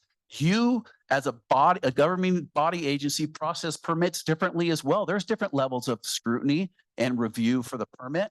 I've satisfied every single requirement and then some. And again, preclusion is off the table because you failed to disclose how you were identifying non-littoral buoys. I was racking my brain. I was going back and forth with Mr. Marshall in 21. How the heck are they authorizing buoys? I looked at Parcel Tracker. I was looking at Pacer. I was looking at court reports. I was looking at the internet. And you know why I couldn't find it? because it was going on at the exact same time as I was going through this. So it took the Shermans and the Goulds on the internet and filing Freedom of Information Acts with Lands Commission for me to find all this. I would hope that you'd want to correct this because this is outrageous. Thank you. With all due respect, I'm just getting emotional because I've been doing this since 2009 with you all. Thank you for your presentation, Mr. Bryan. We're Thank going to you. give Ms. Marcia a few minutes to respond. Yes, thank you. I want to start by addressing the difference between an interest in the location of the buoy. The bed of the lake belongs to the state. So depending on which side you're on. So in this case, it's the state of California. When the Shermans and the Goulds put their addresses on these buoys, what they were doing is claiming that they owned the tackle, right? They owned the buoy, the chain, the anchor, that those were their personal property. They were also renting those buoys out, and they had placed them without authorization from anyone. And so the State Lands Commission did respect the fact that they claimed an ownership interest in that, you know, in the buoy itself and the chain and the anchor and all of that. They never had an interest in the buoy's location. They had no recognizable interest to place it in that spot on the state's land. So I think that's a really important distinction. And the way that state lands has been going about identifying these buoys, you know, you do have to be aware of the fact that anyone who placed an unauthorized buoy in the lake had to go and buy that buoy and the chain and the anchor and everything else and put it into the water. But just because they've done that, they may have an ownership interest in that tackle, but they don't have an interest in the placement of the buoy in the lake. And I think that is really the one of the critical differences here. And I want to go to play out Mr. Bryan's example. If at some point our boat crew had identified his buoy to him by the fact that his name is written on it, his outcome would have been exactly what occurred with the Shermans. They were able to show that it was in the lake prior to 1972, but they were unable to show that they had received authorization to place the buoy. That's the way that a non-littoral parcel is connected to the buoy, is through that authorization for placement. And the Shermans couldn't show it, and Mr. Bryan still can't show it. And I'm going to go through a little bit. Nationwide permits are confusing because it sounds like a permit, like you're authorized to place a buoy. Every buoy in the lake is covered by Nationwide Permit 10. I could go down to Army Corps of Engineers, give them my address, send them a photograph of my claimed buoy and say, is this buoy covered by Nationwide Permit 10? And they would say yes. They also took pains to explain to Mr. Bryan, and there's an email that's attached to the staff report saying this does not provide a linkage between your non-littoral parcel and the buoy. You should research your deed. You should find out whether or not there was any reference in your deed to the buoy itself, or you should contact the State Lands Commission and see if they have a record of an authorization for placing the buoy, because TRPA needs that. And he never was, well, he's not able to provide that because the California State Lands Commission has already made the statement. This was upheld by, was mentioned in the decision and upheld by the court, that he does not have a recognizable property interest in the location of the buoy. And state lands went so far as to say that if he does own the tackle, he's trespassing on state lands. So there is a difference between a nationwide permit and authorization for placement of the buoy. And that's what John Marshall was explaining in his presentation to the board in the last round on this buoy. And that is that Army Corps does issue permits for individual placement. Today, Mr. Bryan couldn't get a permit from the Army Corps for an individual placement because he can't get a permit from TRPA for the placement of a new buoy. That's not something that non-littoral property owners are allowed to do. They can't place a new buoy in the lake. So I don't know if, Matt, do you have anything you'd like to address? So Matt's here, and he, of course, is a wealth of knowledge about these things. So if you have any questions, he can help to answer those. May I respond to that just briefly? At this point, actually, I want to hear from the board to see if they have questions or comments. Okay. Thank you. Any board members have questions or comments? Ms. Aldine? It's okay. Mr. Bryan, do you have, what confuses me is, I'm assuming, how did you come into title to the tackle as you refer to it? In other words, do you have a deed? Do you have a bill of sale? Do you have anything that confirms the linkage between your non-littoral property and the buoy in question? Well, we discussed this before, but first of all, a clarification. A buoy is not going to be a buoy per California state lands on in your MOU. A buoy is defined as a vessel. It wouldn't be on my deed. Okay, do you have a bill of sale? It's considered. No, because person's property. No, if you recall, I believe you're there in 21, but the buoy came with the property when my parents bought it over 50 years ago. No, I understand that, but I mean, buoys, just like piers, are important appurtenances to a property. And I would think it would have if I had been transferring or I had been buying a piece of property that was being transferred, I would want to make certain that whatever appurtenance there was to the property, was verified in writing. I mean, hence the problem we're having, because there is no such documentation. Yeah, understood. I appreciate that, but there were no regulations to get back in the day when the buoy was placed. All you need to do is, I'm in the construction industry, but it's relatively easy to pour a 3x3 block of concrete and bring it out and drop it and put a chain and a float to it. Again, there were no requirements at the time it was placed. Therefore, it wasn't on a deed or any sort of record, but I have used it continually. And I do have receipts and affidavits, as I mentioned earlier, that indicate I'm the owner. So. Oh, sure. Yeah, no, that's fine. Okay, go ahead. Do you want me to? Yes. Ms. Aldine, do you have another question? I'm just trying to get us in the habit of going through the chair. Thank you. I apologize. Okay. My second question. I have a number of questions. There we go. So my understanding is that the location of your buoy is already under lease to the littoral landowner for 2 buoys.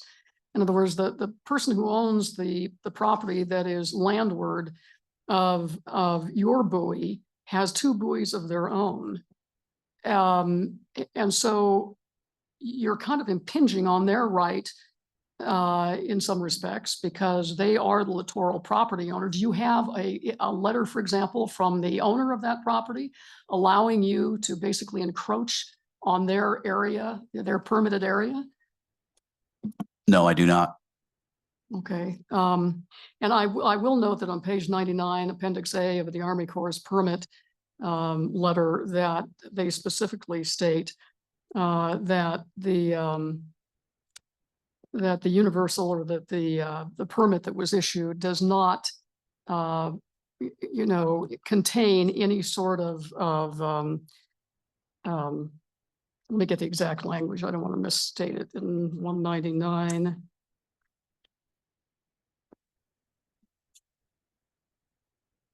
It says. Well, I didn't say, let me find it here. Basically, what it states is it's not that the permit that you received does not confer any property rights. That's absolutely correct. It merely acknowledges the existence. That's absolutely correct. And the Glantley's doesn't confer any property right. Permits don't confer property rights. This is a process. I need a TRPA approval. Then I need approval from state lands. But I've satisfied what TRPA needs. No permit on Lake Tahoe establishes a property right. As mentioned earlier, the property belongs to the state of California. I can't own it. That's true, but it's subject to lease. And Absolutely. have you been making lease payments to the state of California? No, I haven't been granted my TRPA permit or my California state lands lease or permit. That's, again, part of the process and why I'm in front of you today. Well, Gatley, and maybe this is a question for staff, and the example that you used, the question is whether or not, my assumption is, with respect to the Gatley situation, is that they were part of a subdivision, the Lake Ridge subdivision, and they are actually lakeward or landward of the lake, but I suspect the association owns the intervening stretch of beach. which means that the Gatleys were not technically littoral property owners because the association owned that stretch of beach. And I presume they got permission from the association to place that buoy. Is that correct? I do not know whether or not they got permission from the association at that time in 1986. But that was the reason John used that example, is because they are not littoral owners. Right. And so the way that a non-littoral owner sort of connected, created that linkage between their non-littoral parcel and the buoy was to show that it was authorized for placement either by the Army Corps of Engineers or the applicable State Lands Commission. Well, but I think there may be an additional linkage because I know of other situations around the lake where similar, they're similarly situated with a strip of land. It's owned by an association. They are technically the littoral property owners and they convey to the individual member of the association the right to place a buoy. I mean, that to me, and that is the linkage, I guess, that I'm looking for in this case. Yeah, there are situations where there is a homeowners association buoy field. And so you're correct. I mean, they essentially occupy that area where the buoys would be placed. And there are examples of, a homeowners association granting permission to a non-littoral owner to, sort of take up space in that buoy field. Member Hill. Thank you, Madam Chair. We don't have any examples where we just allowed for this core permit as the only permission on a historic buoy, do we? You mean a nationwide permit? Yes. No, if that were the case, then every buoy in Lake Tahoe could be registered to a non-littoral owner. Okay. I wanted to just put that on the record. Thank you. Any other questions or comments, board members? One point. One point. Any of you could Google right now what the legal weight is of any of the 3 permits or 4 permits and letter of permission from the Army Corps. You're going to get the same answer.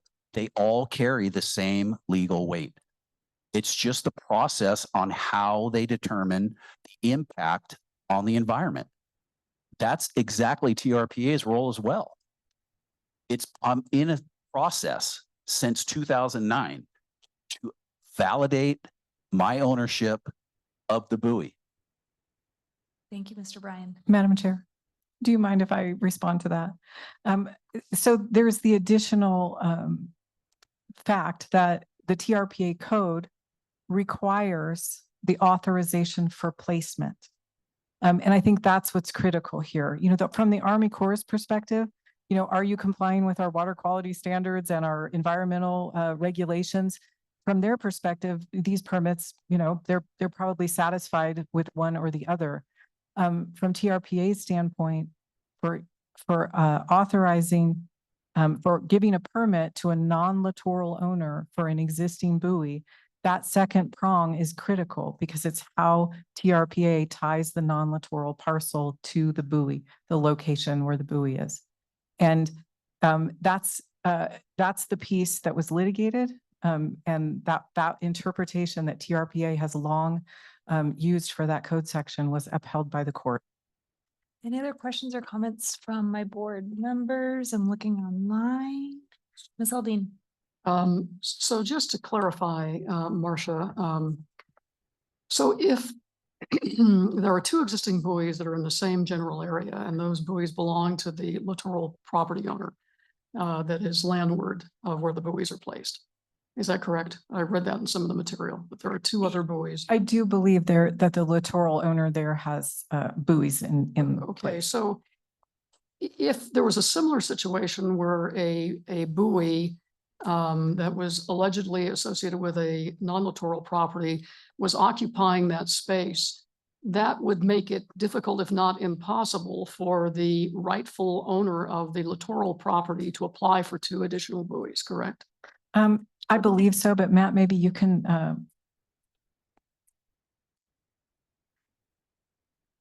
It wouldn't necessarily prohibit the littoral property owner from being able to realize their own buoys, especially if there was a space in front of the parcel. There's setback standards that have to be met just so there, isn't collision or something like that between the boats. But we do have instances where there are existing non-littoral buoys in front of properties where that property owner has also been able to place an additional buoy. Well, okay, because that kind of confuses me because I think, you can have 3 buoys, as I understand the code. You have 3 buoys lakeward of a littoral parcel if you don't have a pier. Mhm. If you have a pier, you're restricted to 2. Mhm. So, if they had no buoys at all and this 3rd buoy was already in the water, Mhm. then I think the agency would kind of, would not necessarily approve 2 additional buoys because of that 3rd unidentified buoy that is already in the water lakeward of the parcel. It would be different if it was unidentified, but if it was already permitted to a littoral property owner. Oh, no, I understand. Yeah, okay. I Or understand. no, I'm sorry, a non-littoral property owner. Okay, But if there was an unidentified buoy, that's kind of a different situation. If there's just an unknown buoy in front of a littoral parcel and they came in for 2 new buoys and said, we don't know anything about that buoy over there. TRPA could not compel them to remove the buoy. We might remove it on our own in conjunction with state lands, but state lands typically can compel them as part of their lease to remove that extra structure that's out there.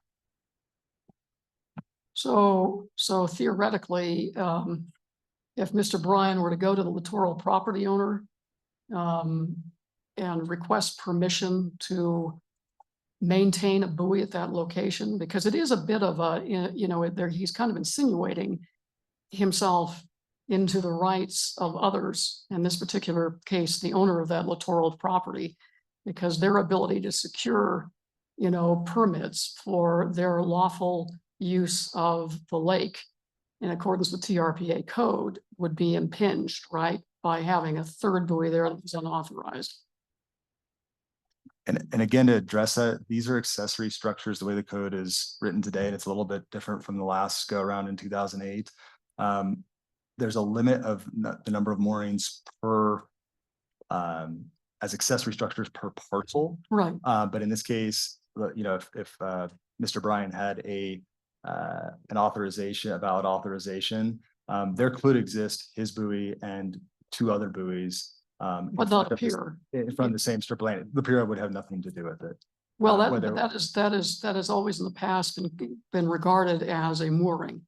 So you could have a pier and 2 buoys, or you could have no pier and 3 buoys. It would be it'd be the boat lift on the pier that would be considered the mooring. So if Okay, there was not if there's a pier and a boat lift, Okay, that'd be considered one of their moorages. so would that make a difference if the littoral property owner authorized him to maintain a buoy lakeward of their property? For our purposes, no, it wouldn't No, make a difference. All right, thank you. Right, if we don't have any more discussion, I'm looking for a motion and a reminder on this motion to vote to affirm the executive director's decision and yep. So Ashley Conrad Zeta for the record. When was that picture taken that shows your name on the buoy? Because it's dated, I think, today, but when did you actually take the picture? It wasn't dated today. I think it was from, I have it in my notes here, Or dated within the last week? early 2000s. The stamp is from TRPA and the other one is from the district court. Okay. So wait, because at the bottom it says May 28th, 2025 for your presentation, but what's the stamp? What? There's 2 stamps. One's from TRPA when I first submitted it in 2001, I believe, to Mr. Marshall. The other one is when the AR went to the district court, when they stamped it. And do you remember when you painted your name on there? It's always been on the buoy. I mean, you get a different float every couple of years because of the winter, but I don't remember, but the name's always been on it. And if we do not grant your appeal today, do you have a plan to pursue a different mechanism for getting a buoy, or what's your plan? I'd absolutely love to do that, but I need everything I give TRPA. They just deny it without any sort of direction. If you wanted RGP4, earlier I guarantee I can get RGP4, but they weren't available at the time I got my NWP 10. You tell me what you want. You want an individual permit? It's just whatever you want. I'd absolutely love to have a target to hit. But again, that's never been provided. May I ask one more question here?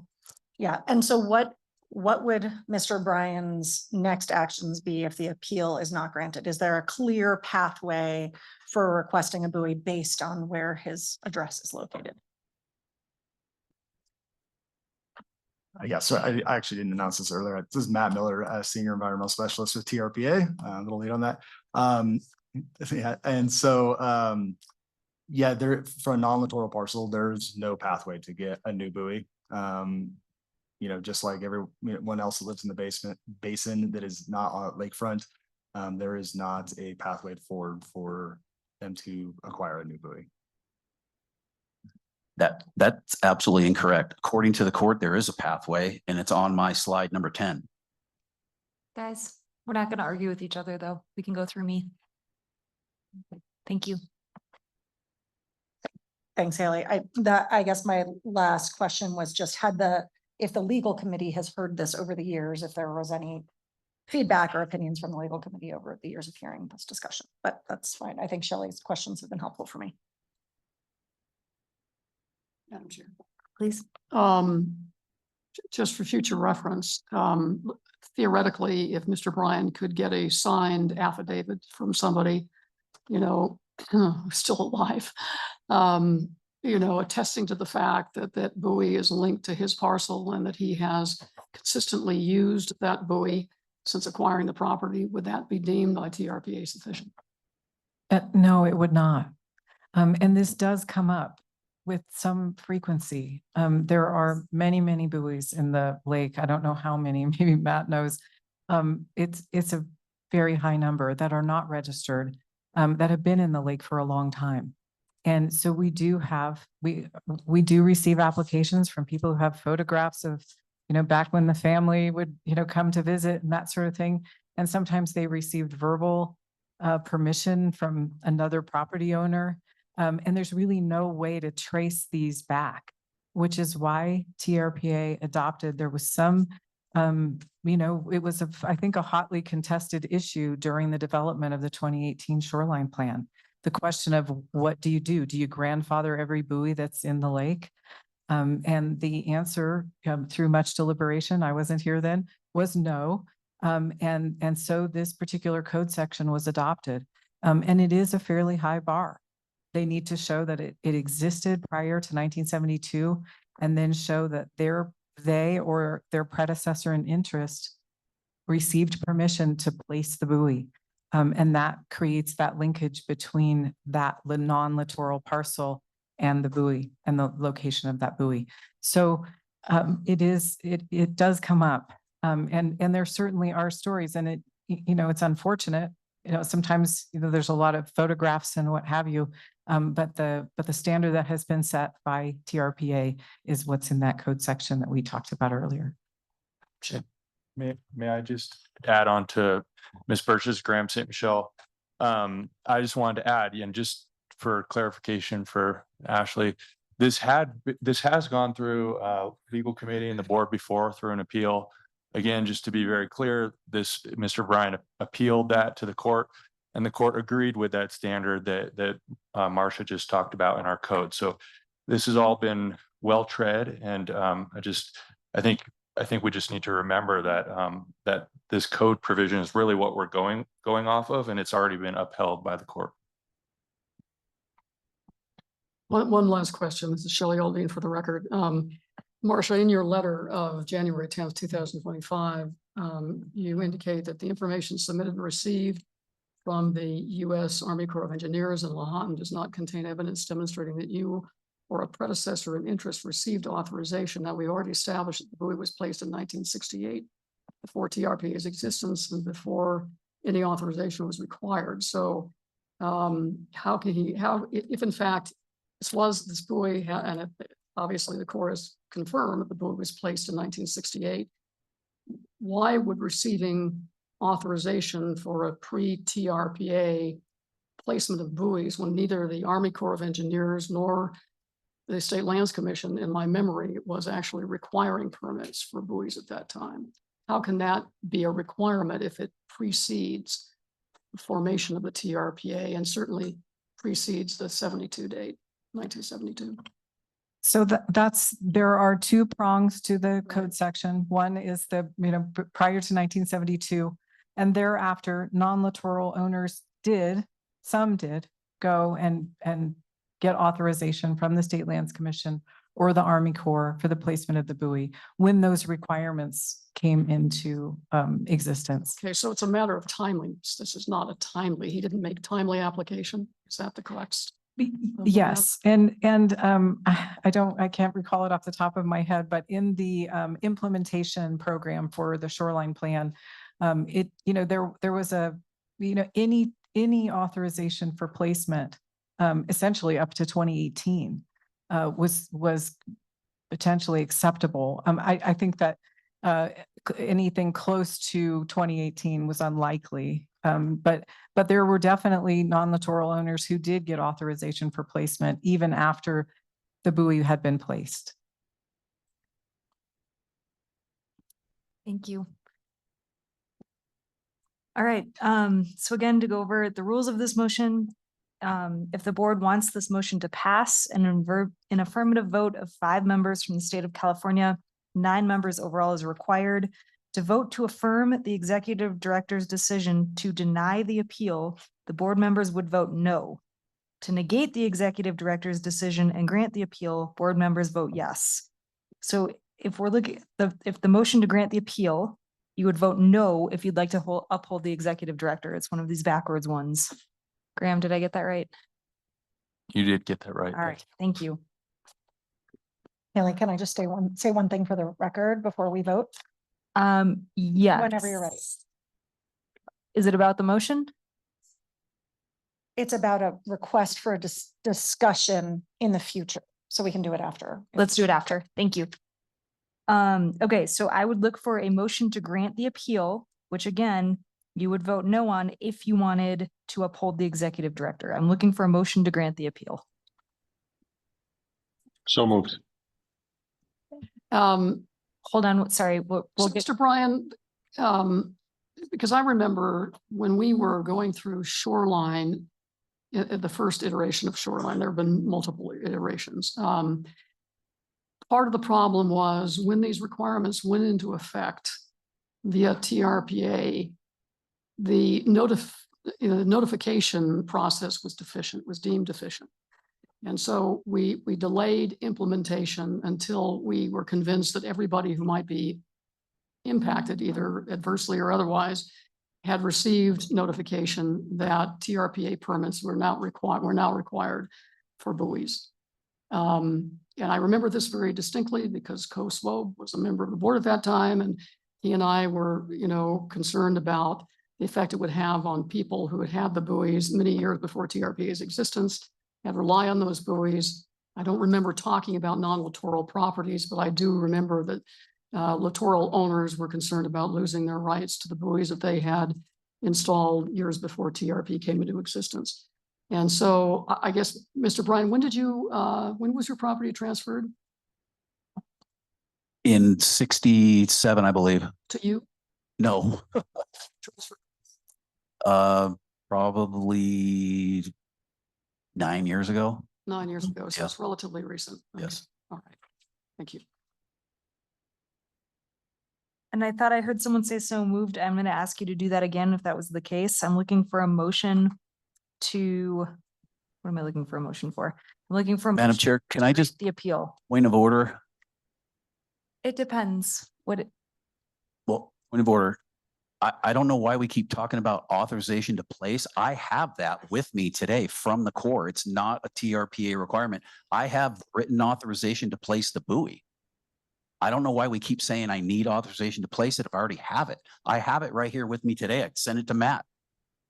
Thank you, Mr. Ryan. We're going to go forward on this motion. It sounds like what really needs to happen after this though is staff, doesn't have to be right now because you guys are busy.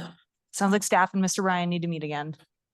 If this is a possibility in the future that we can find a time. Do I have that motion on the floor? A motion to grant the appeal? So moved. Thank you. And can we do a discussion on that motion? Okay, hearing none. Maria, can you please call the roll? Ms. Aldine, Yes. Mr. Bass,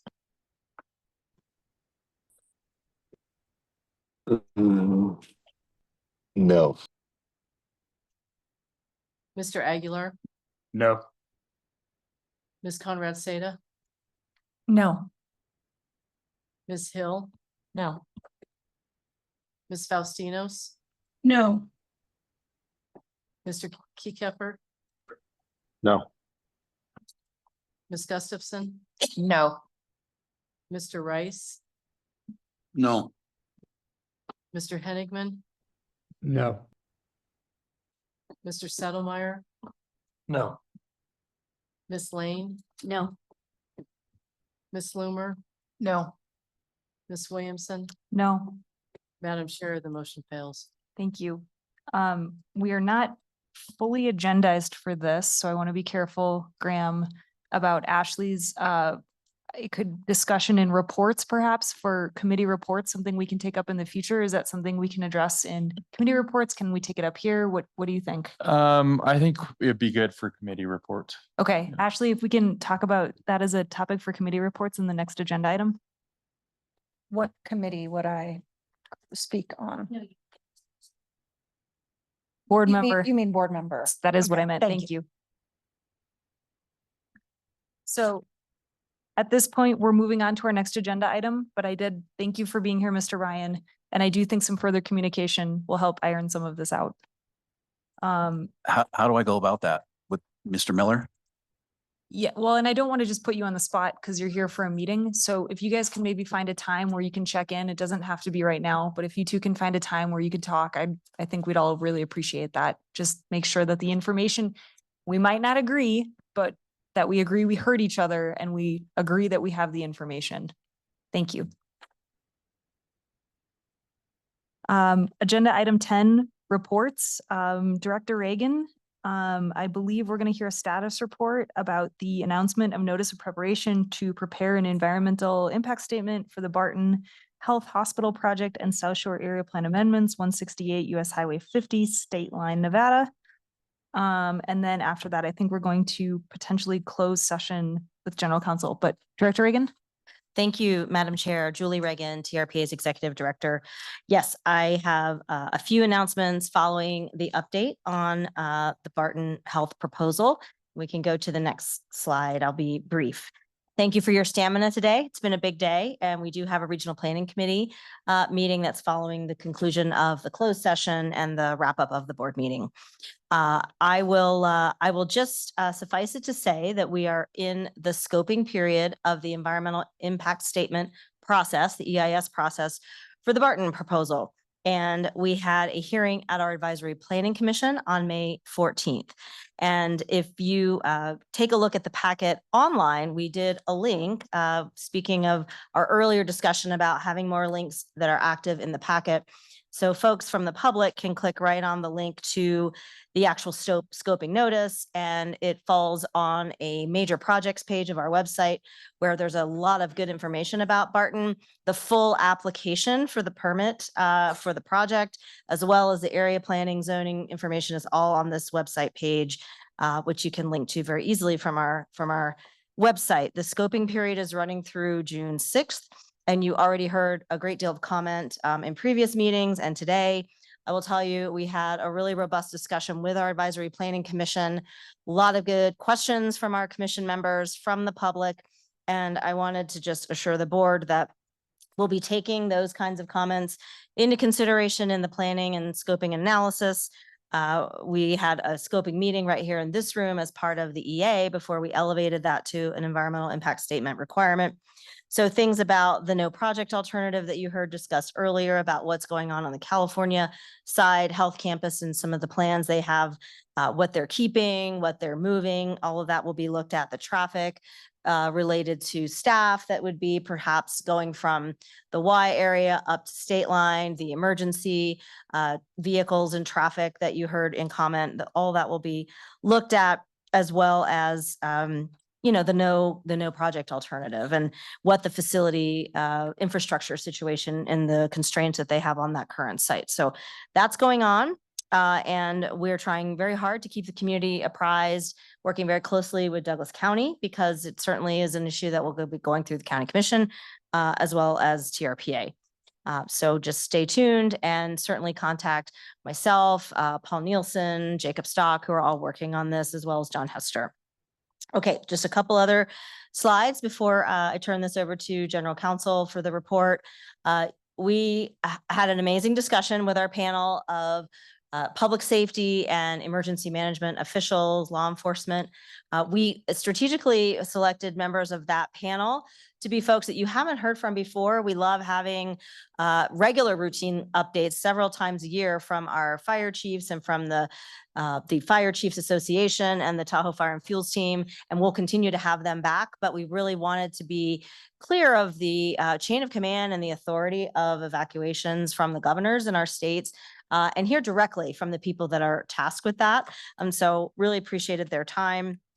I do, since Shelley, since you mentioned COSWOB, I had to say, you might remember the days on the board before the Angora fire where CO had submitted resolutions to this board, making wildfire our #1 priority. And so we wanted to show you that arc of the issue in Kat McIntyre's slide of looking all the way back to the 2002 gondola fire, which you can still see the scar on the mountaintop.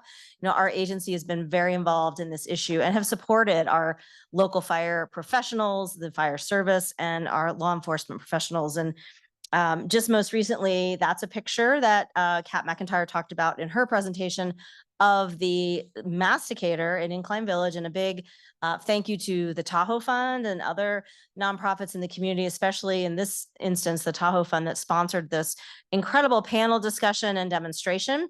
And I will note that, as Kat said, this was like a more than 40% slope. So had you not taken the action, this board had not taken the action to change that rule to go beyond 30 slope, a project like that couldn't happen, because that is a masticator, brand new technology, remote controlled, went right up to the manzanita at that house in the Tyrolean Village neighborhood in Incline Village. And it was so light on the land, very low center of gravity. It was quite impressive to see the speed at which it was masticating that manzanita, mulching, and then putting it back in the soil and not leaving bare mineral soil. So it was quite a demonstration, and Kat was in the picture and participated in the panel discussion preparation.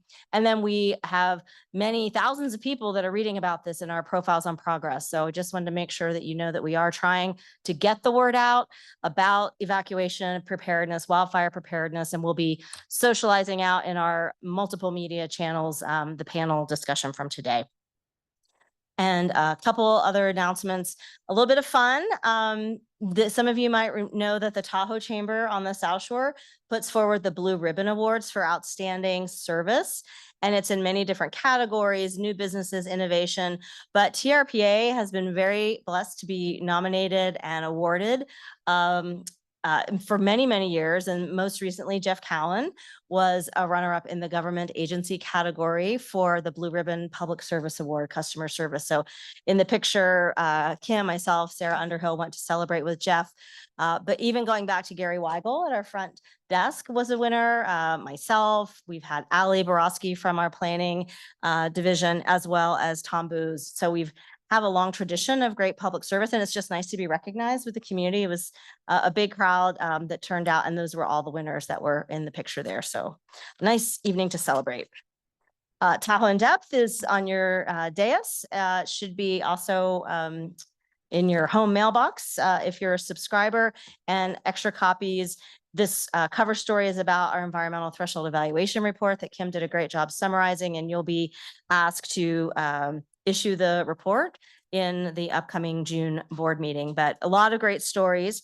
We'll take the next slide. One of them, we talked a little bit in Kim Carringer's presentation on the golden mussels, invasive species. I just wanted you to know that we had a successful weekend, our first official boating weekend at the lake.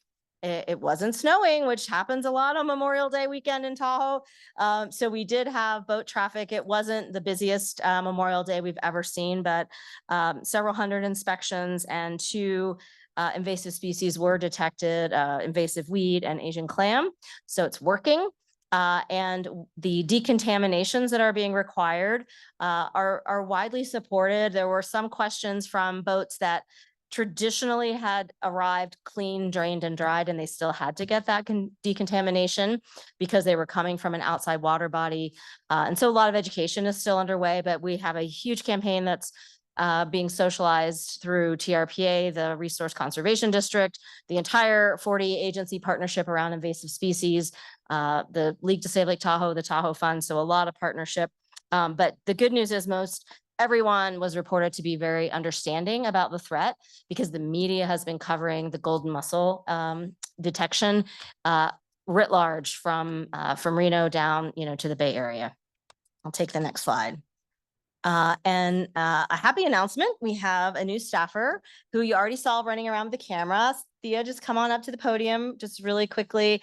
I just wanted to welcome Thea, who is our new communications specialist, and welcome you officially to the team. You're already doing a great job. She's taking us to the next level. I will say Victoria just went down, Victoria Ortiz, the position that Thea replaced or took the position, just went down the Grand Canyon and is taking a year off for travel and is living her best life. And so we're happy to hear that she's doing great, and just wanted to welcome Thea, who has a wealth of experience, more than 10 years of experience from Sierra Tahoe, from Nova Select, and from Barton Health. So do you want to just say hello really quickly, Thea? You don't have to say much, but yeah. Hello, I'm happy to be here, happy to support all the initiatives and wonderful work that we all do here. So thank you for having me. I look forward to seeing all of you and look forward to using those social media channels to really pump up what we're trying to get done here. So thank you. And yes, thank you. Thank you, Thea. He's a great professional. And we do have new interns, boat crew members, seasonal monitoring staff, and I'll give you an update at the June meeting after all of them are onboarded, but we've had a few that have been sitting in the office just to observe the action today. So they're sucking up all the knowledge of what we do here at TRPA and our mission. And then a couple of slides on what's coming up. Just a nice note, several of you, I do believe, Cindy, Alexis, myself, there may be others, are speaking tomorrow. There's a delegation from Park City, Utah that's coming. They have a leadership program. It's one of the most impressive chamber community sponsored leadership programs in the country. We have participated with them in many years in just sharing information. But I look forward to seeing some of you over in Kings Beach tomorrow morning. We're going to address this group and learn from them about their challenges, and they can learn from us and share some experiences with each other. I wanted to also just mention June is Bike Month. And so last year we had just under 500 riders, I think something like 10,000 rides. So we're excited to get going and to avoid a lot of CO2 going into the atmosphere. Getting out and enjoying Tahoe and TRPA is a big winner. And so we want to compete, and hopefully we'll take one of the prizes because our team is very committed to walking the talk in the transportation space. You have the work plan and budget coming next month, and then the regional transportation plan will be at your desk for consideration in July. And so that is a big opportunity to roll the last year up into the final action that you'll be looking to consider. And I will pause there if there are any questions. Doesn't look like it. Thank you. Thanks, Julie. Appreciate it. Oh, go ahead. Yeah, I thought today we were going to discuss State Route 28. Did that get moved?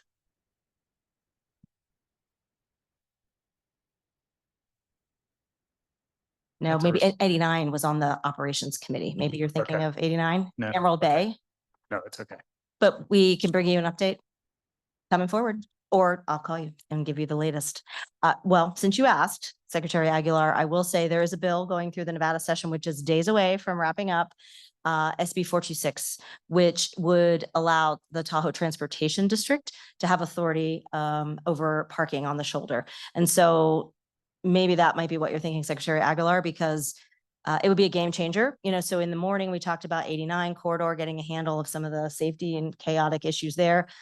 That would give us a new opportunity to have an even bigger impact in the 28 corridor, as well as Mount Rose and Highway 50. And Karen, for the record, we also I signaled probably last month is that the Spooner Mobility Hub will come to the board in the coming months for permitting. So at that point, we will be giving an update on the 28 corridor and how that all fits in. The exact timing, I think it's still working its way through.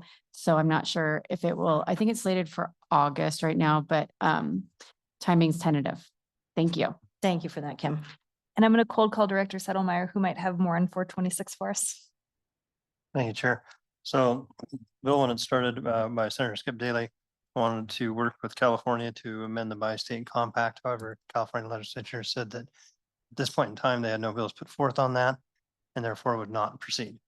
So the bill was changed just to reflect Nevada, specifically for some discussions and negotiations, the SR 28/Highway 50 corridor, allowing law enforcement to have a much greater ability to enforce in those corridors. So both law enforcement individuals, Mr. Coverly, Mr. Balaam, have indicated that this will give them that ability and they will be utilizing it.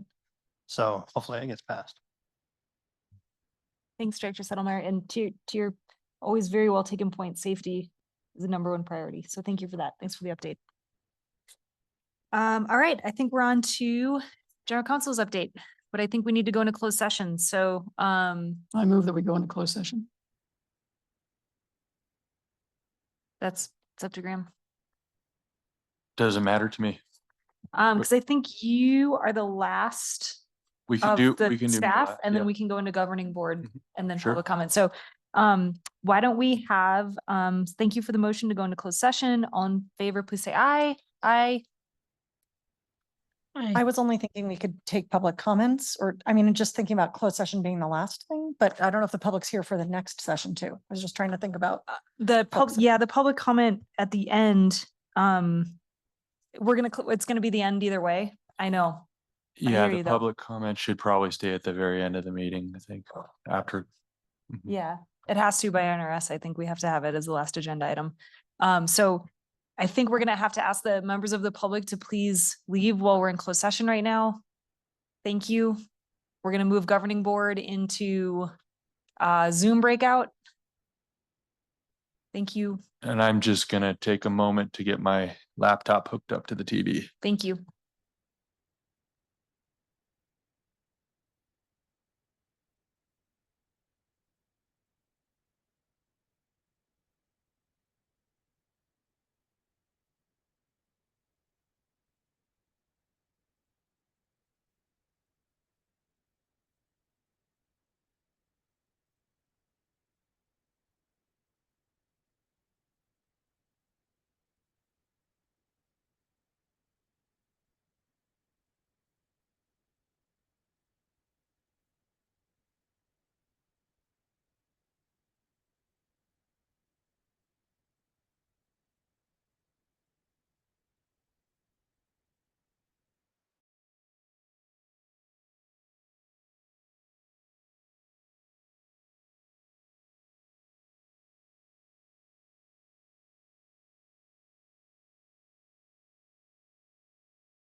us shuffled.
Audio check for my online board members.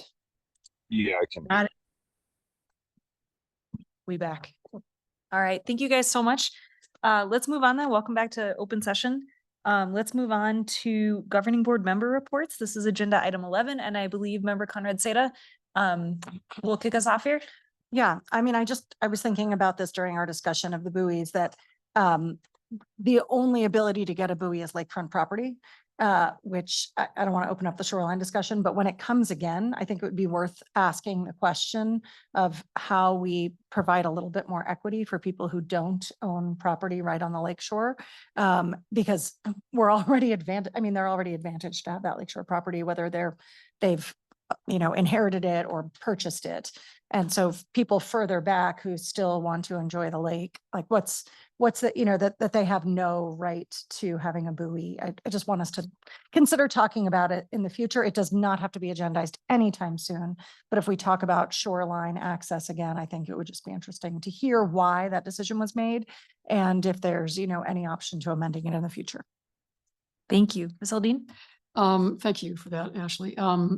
It is confusing, to say the least. And, when the board made the decision, after 1872, it was when I was on the board,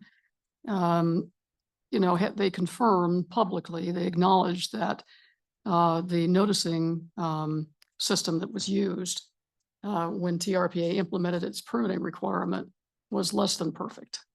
And so I suspect, given given how dysfunctional the U.S. Postal Service has become and was, that maybe a lot of people living out of town, for example, it was sent to their Tahoe address. They never received that notification. I mean, it's a complex issue, and I think we do need to revisit it. And go ahead, Ashley. No, and I was just going to say, I mean, I would have no problem if in the discussion we talked about like year-round homeowners versus seasonal homeowners, right? Lakeside versus, further back, right? Like there is if we want people to be good stewards of the lake, we can probably set up a process by which, if they have control of these resources, they're on board for being good stewards of the lake or demonstrating good stewardship, demonstrating good use of materials. I think there's probably a way to have a discussion based on where we are now with the complaints we have of over tourism and complaints we have of lack of equity to kind of revisit the discussion at some point. Again, I don't know that we need to immediately, but again, whenever we have these interesting appeals, it does bring up broader policy conversations, or it connects to other conversations that we've had. And so I just wanted to flag it for a presentation or discussion if it seemed like it rose to that level. Madam Chair. There may be a certain degree of urgency because I understand from Marcia that there's another application in the hopper. So, my suggestion to her was that we look at establishing that connection through some sort of title document, because despite what the appellant said, you can record anything. And when you run, up a title search on a piece of property, it will appear, whether it's a letter from the previous owner, a bill of sale that's been recorded. So there are some other avenues that we can pursue. And I think we need to. Director Ian wanted to jump in. Just briefly, thank you, Madam Chair. Julie Reagan, TRPA Executive Director here.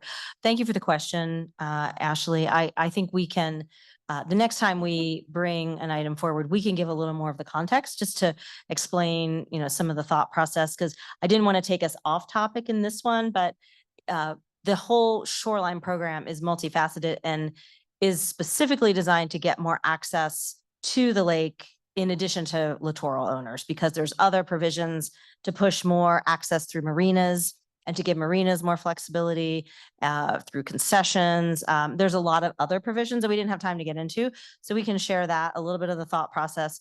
The noticing issues, I recall that, Shelley, that was more in the 2008 plan. In the 2018 shoreline steering committee mediated process over many years, we did direct mail, like we really ramped up the outreach and engagement and direct mail to property owners. And we, over the course of several years, got the full registration that we were expecting out of that. So, but there are longstanding issues like the one you heard today that are going to continue to come up. So we'll give a little more context next time. Thank you. Vince? Yeah, I really agree with Ashley's comments. I have huge complaints about our shoreline plan and how it gives such incredible treatment to people who are already on the lake with a pier and 2 buoys or 3 buoys, when HOAs that represent people who, groups of people who are off the lake can't get buoys or piers. And I just think, maybe it's because I come from California, where we, the Coastal Commission has really protected and tried to enhance the rights of people to have access to the ocean. I think that should be a huge goal of ours. And I think what we have now is failing and even doing the opposite. of that. So I do think it's something that we need to look at, not urgently in the next, next year or even two, but I think it's something that should be considered. I think for me, lake access to as many people as possible is a big priority. So thanks. Thank you. And my report on this, since I didn't see any others, is thank you guys for using the new system. We stayed on topic on the appeal, and we raised the issues tangential to the appeal in reports, and we talked about it and some good timelines. Thank you. Thank you for that. And now next up is agenda item 12, which is committee reports. Any committee have any report out? Brooke? I have one, and I have one of our colleagues here, Ms. Gustafson, so I'm going to rely on you to help me with this as well. But thank you to the board for approving the mitigation funds, specifically for the reduction of EMT going towards the Emerald Bay project. But what came up for us was we realized there really is not a path to requesting mitigation funds for a regional project. The way we've been dispersing mitigation funds is by jurisdiction. And so in this particular case, City of South Lake Tahoe, Placer, and El Dorado all separately agreed to put monies towards Emerald Bay, but Emerald Bay is really a regional project. So the thought was that maybe the staff would be able to come back with a recommendation on how regional projects can request mitigation funds as opposed to jurisdictional projects, to be able to have both. But right now we really only have it set up by jurisdiction.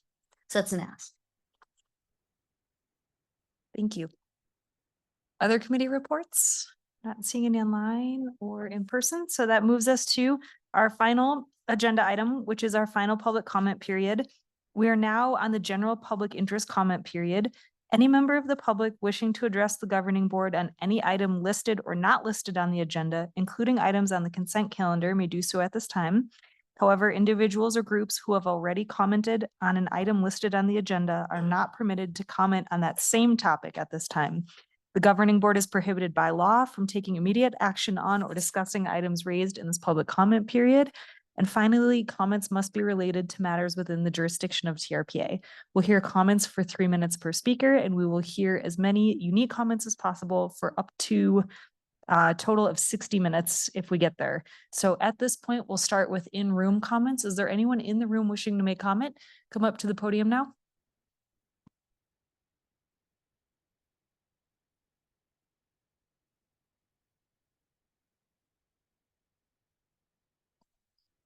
Hello, I'm Alan Miller, Civil and Environmental Engineer, South Lake Tahoe, California. I'm here in support of my written comments posted online for the record and refer you and the public to those comments. Those comments pertain to my ongoing petition to TRPA to bring your regulatory programs into compliance with the Tahoe Regional Planning Compact. Following my petition to you last March meeting, my most recent comments relate to your memorandum of understanding with the City of South Lake Tahoe, the highly questionable legality of major portions or elements of that MOU, and also of similar MOUs with local governments in El Dorado and Placer County. Comments are in the form of an appeal over the City of South Lake Tahoe Planning Commission's approval of a 4-story 72-unit housing project between Pioneer Trail and Highway 50. I filed a formal appeal with the city, which was denied in violation of my civil and constitutional rights, as briefed in my comments. That's a matter between me and the city, but as concerns TRPA, the city's implementation for this project under the MOU and administration was dismal, with multiple grounds to be setting the approval aside. I know this is all very new and challenging for the layperson to understand. That's okay. Gives me more opportunities to discuss the illegal programs and regulatory deficiencies that have resulted in this steady and unabated decline. For example, Lake Tahoe summer clarity, perhaps the most important indicator of Lake Tahoe's overall health. Time is short, so I urge you to look into these matters and bring your MOUs and other permitting regs into compliance with the compact. I'm really against my city fraudulently participating in subsidizing TRPA under color of law at city taxpayer expense, and I'll be speaking to the Regional Planning Commission more about that later. I know TRPA and the developers and local governments all want to cut the red tape to fast track development. And the MOUs were devised as a further means, but as is, it's an illegal, unconstitutional setup to deprive me and others of our protected rights at taxpayer expense. TRPA needs to do its own work. Until these MOUs change, there are going to be potential conflicts as with this project approval. It could be this project or some other, until this is eventually settled in the courts or TRPA complies with the compact. There's always opportunity for change, adaptive management. These are a few of my thoughts today. Thank you. I understand you can't respond to me, and that's limitation in the forum. So I'll be speaking at other opportunities where there are agendized items and so forth. So thank you very much. Is there anyone else wishing to make comment at this time in the room? Seeing none, Catherine, do we have anyone online? Yes, Madam Chair, we have one hand raised online. Gavin, I believe it's Gavin Feiger, but please state your full name for the record and make your comment. Yes, thank you. Yep, Gavin Feiger, League of Save Lake Tahoe. I wanted to comment on a couple of items that were on the agenda. First one around enforcement and compliance, just big thanks to the compliance staff and Steve Sweet in particular on the illegal tree removal settlement agreements. Really like to see that happen. And then, great job to Matt Miller on the buoy appeal. That was a complicated one, and we support the decision. We were very involved in the shoreline plan, and it is detailed, but as Director Reagan mentioned, the shoreline plan is designed to give more people access to the lake, not just homeowners or buoy owners. So just again, really good work on those three. And then we were really happy to see the strategic planning discussion, coming out of the retreat last month. You all had great discussions, and I think they were reflected really well in your discussion today around strategic priorities. We support all those. Just another plug to, and I think this aligns with what Co-Chair Honigman was saying, really put some timelines on the threshold updates. We're supportive of it. We'll help in any way we can. But ideally, by the next threshold evaluation, most, if not all, of the thresholds have been updated. The ones we can't measure anymore have been removed. And starting that this year with some real timelines would go a long way. So thanks for all that stuff, and appreciate you guys. Have a good rest of your day. Madam Chair, there are no other hands raised to comment. All right, thank you all. With that, I'm looking for a motion to adjourn.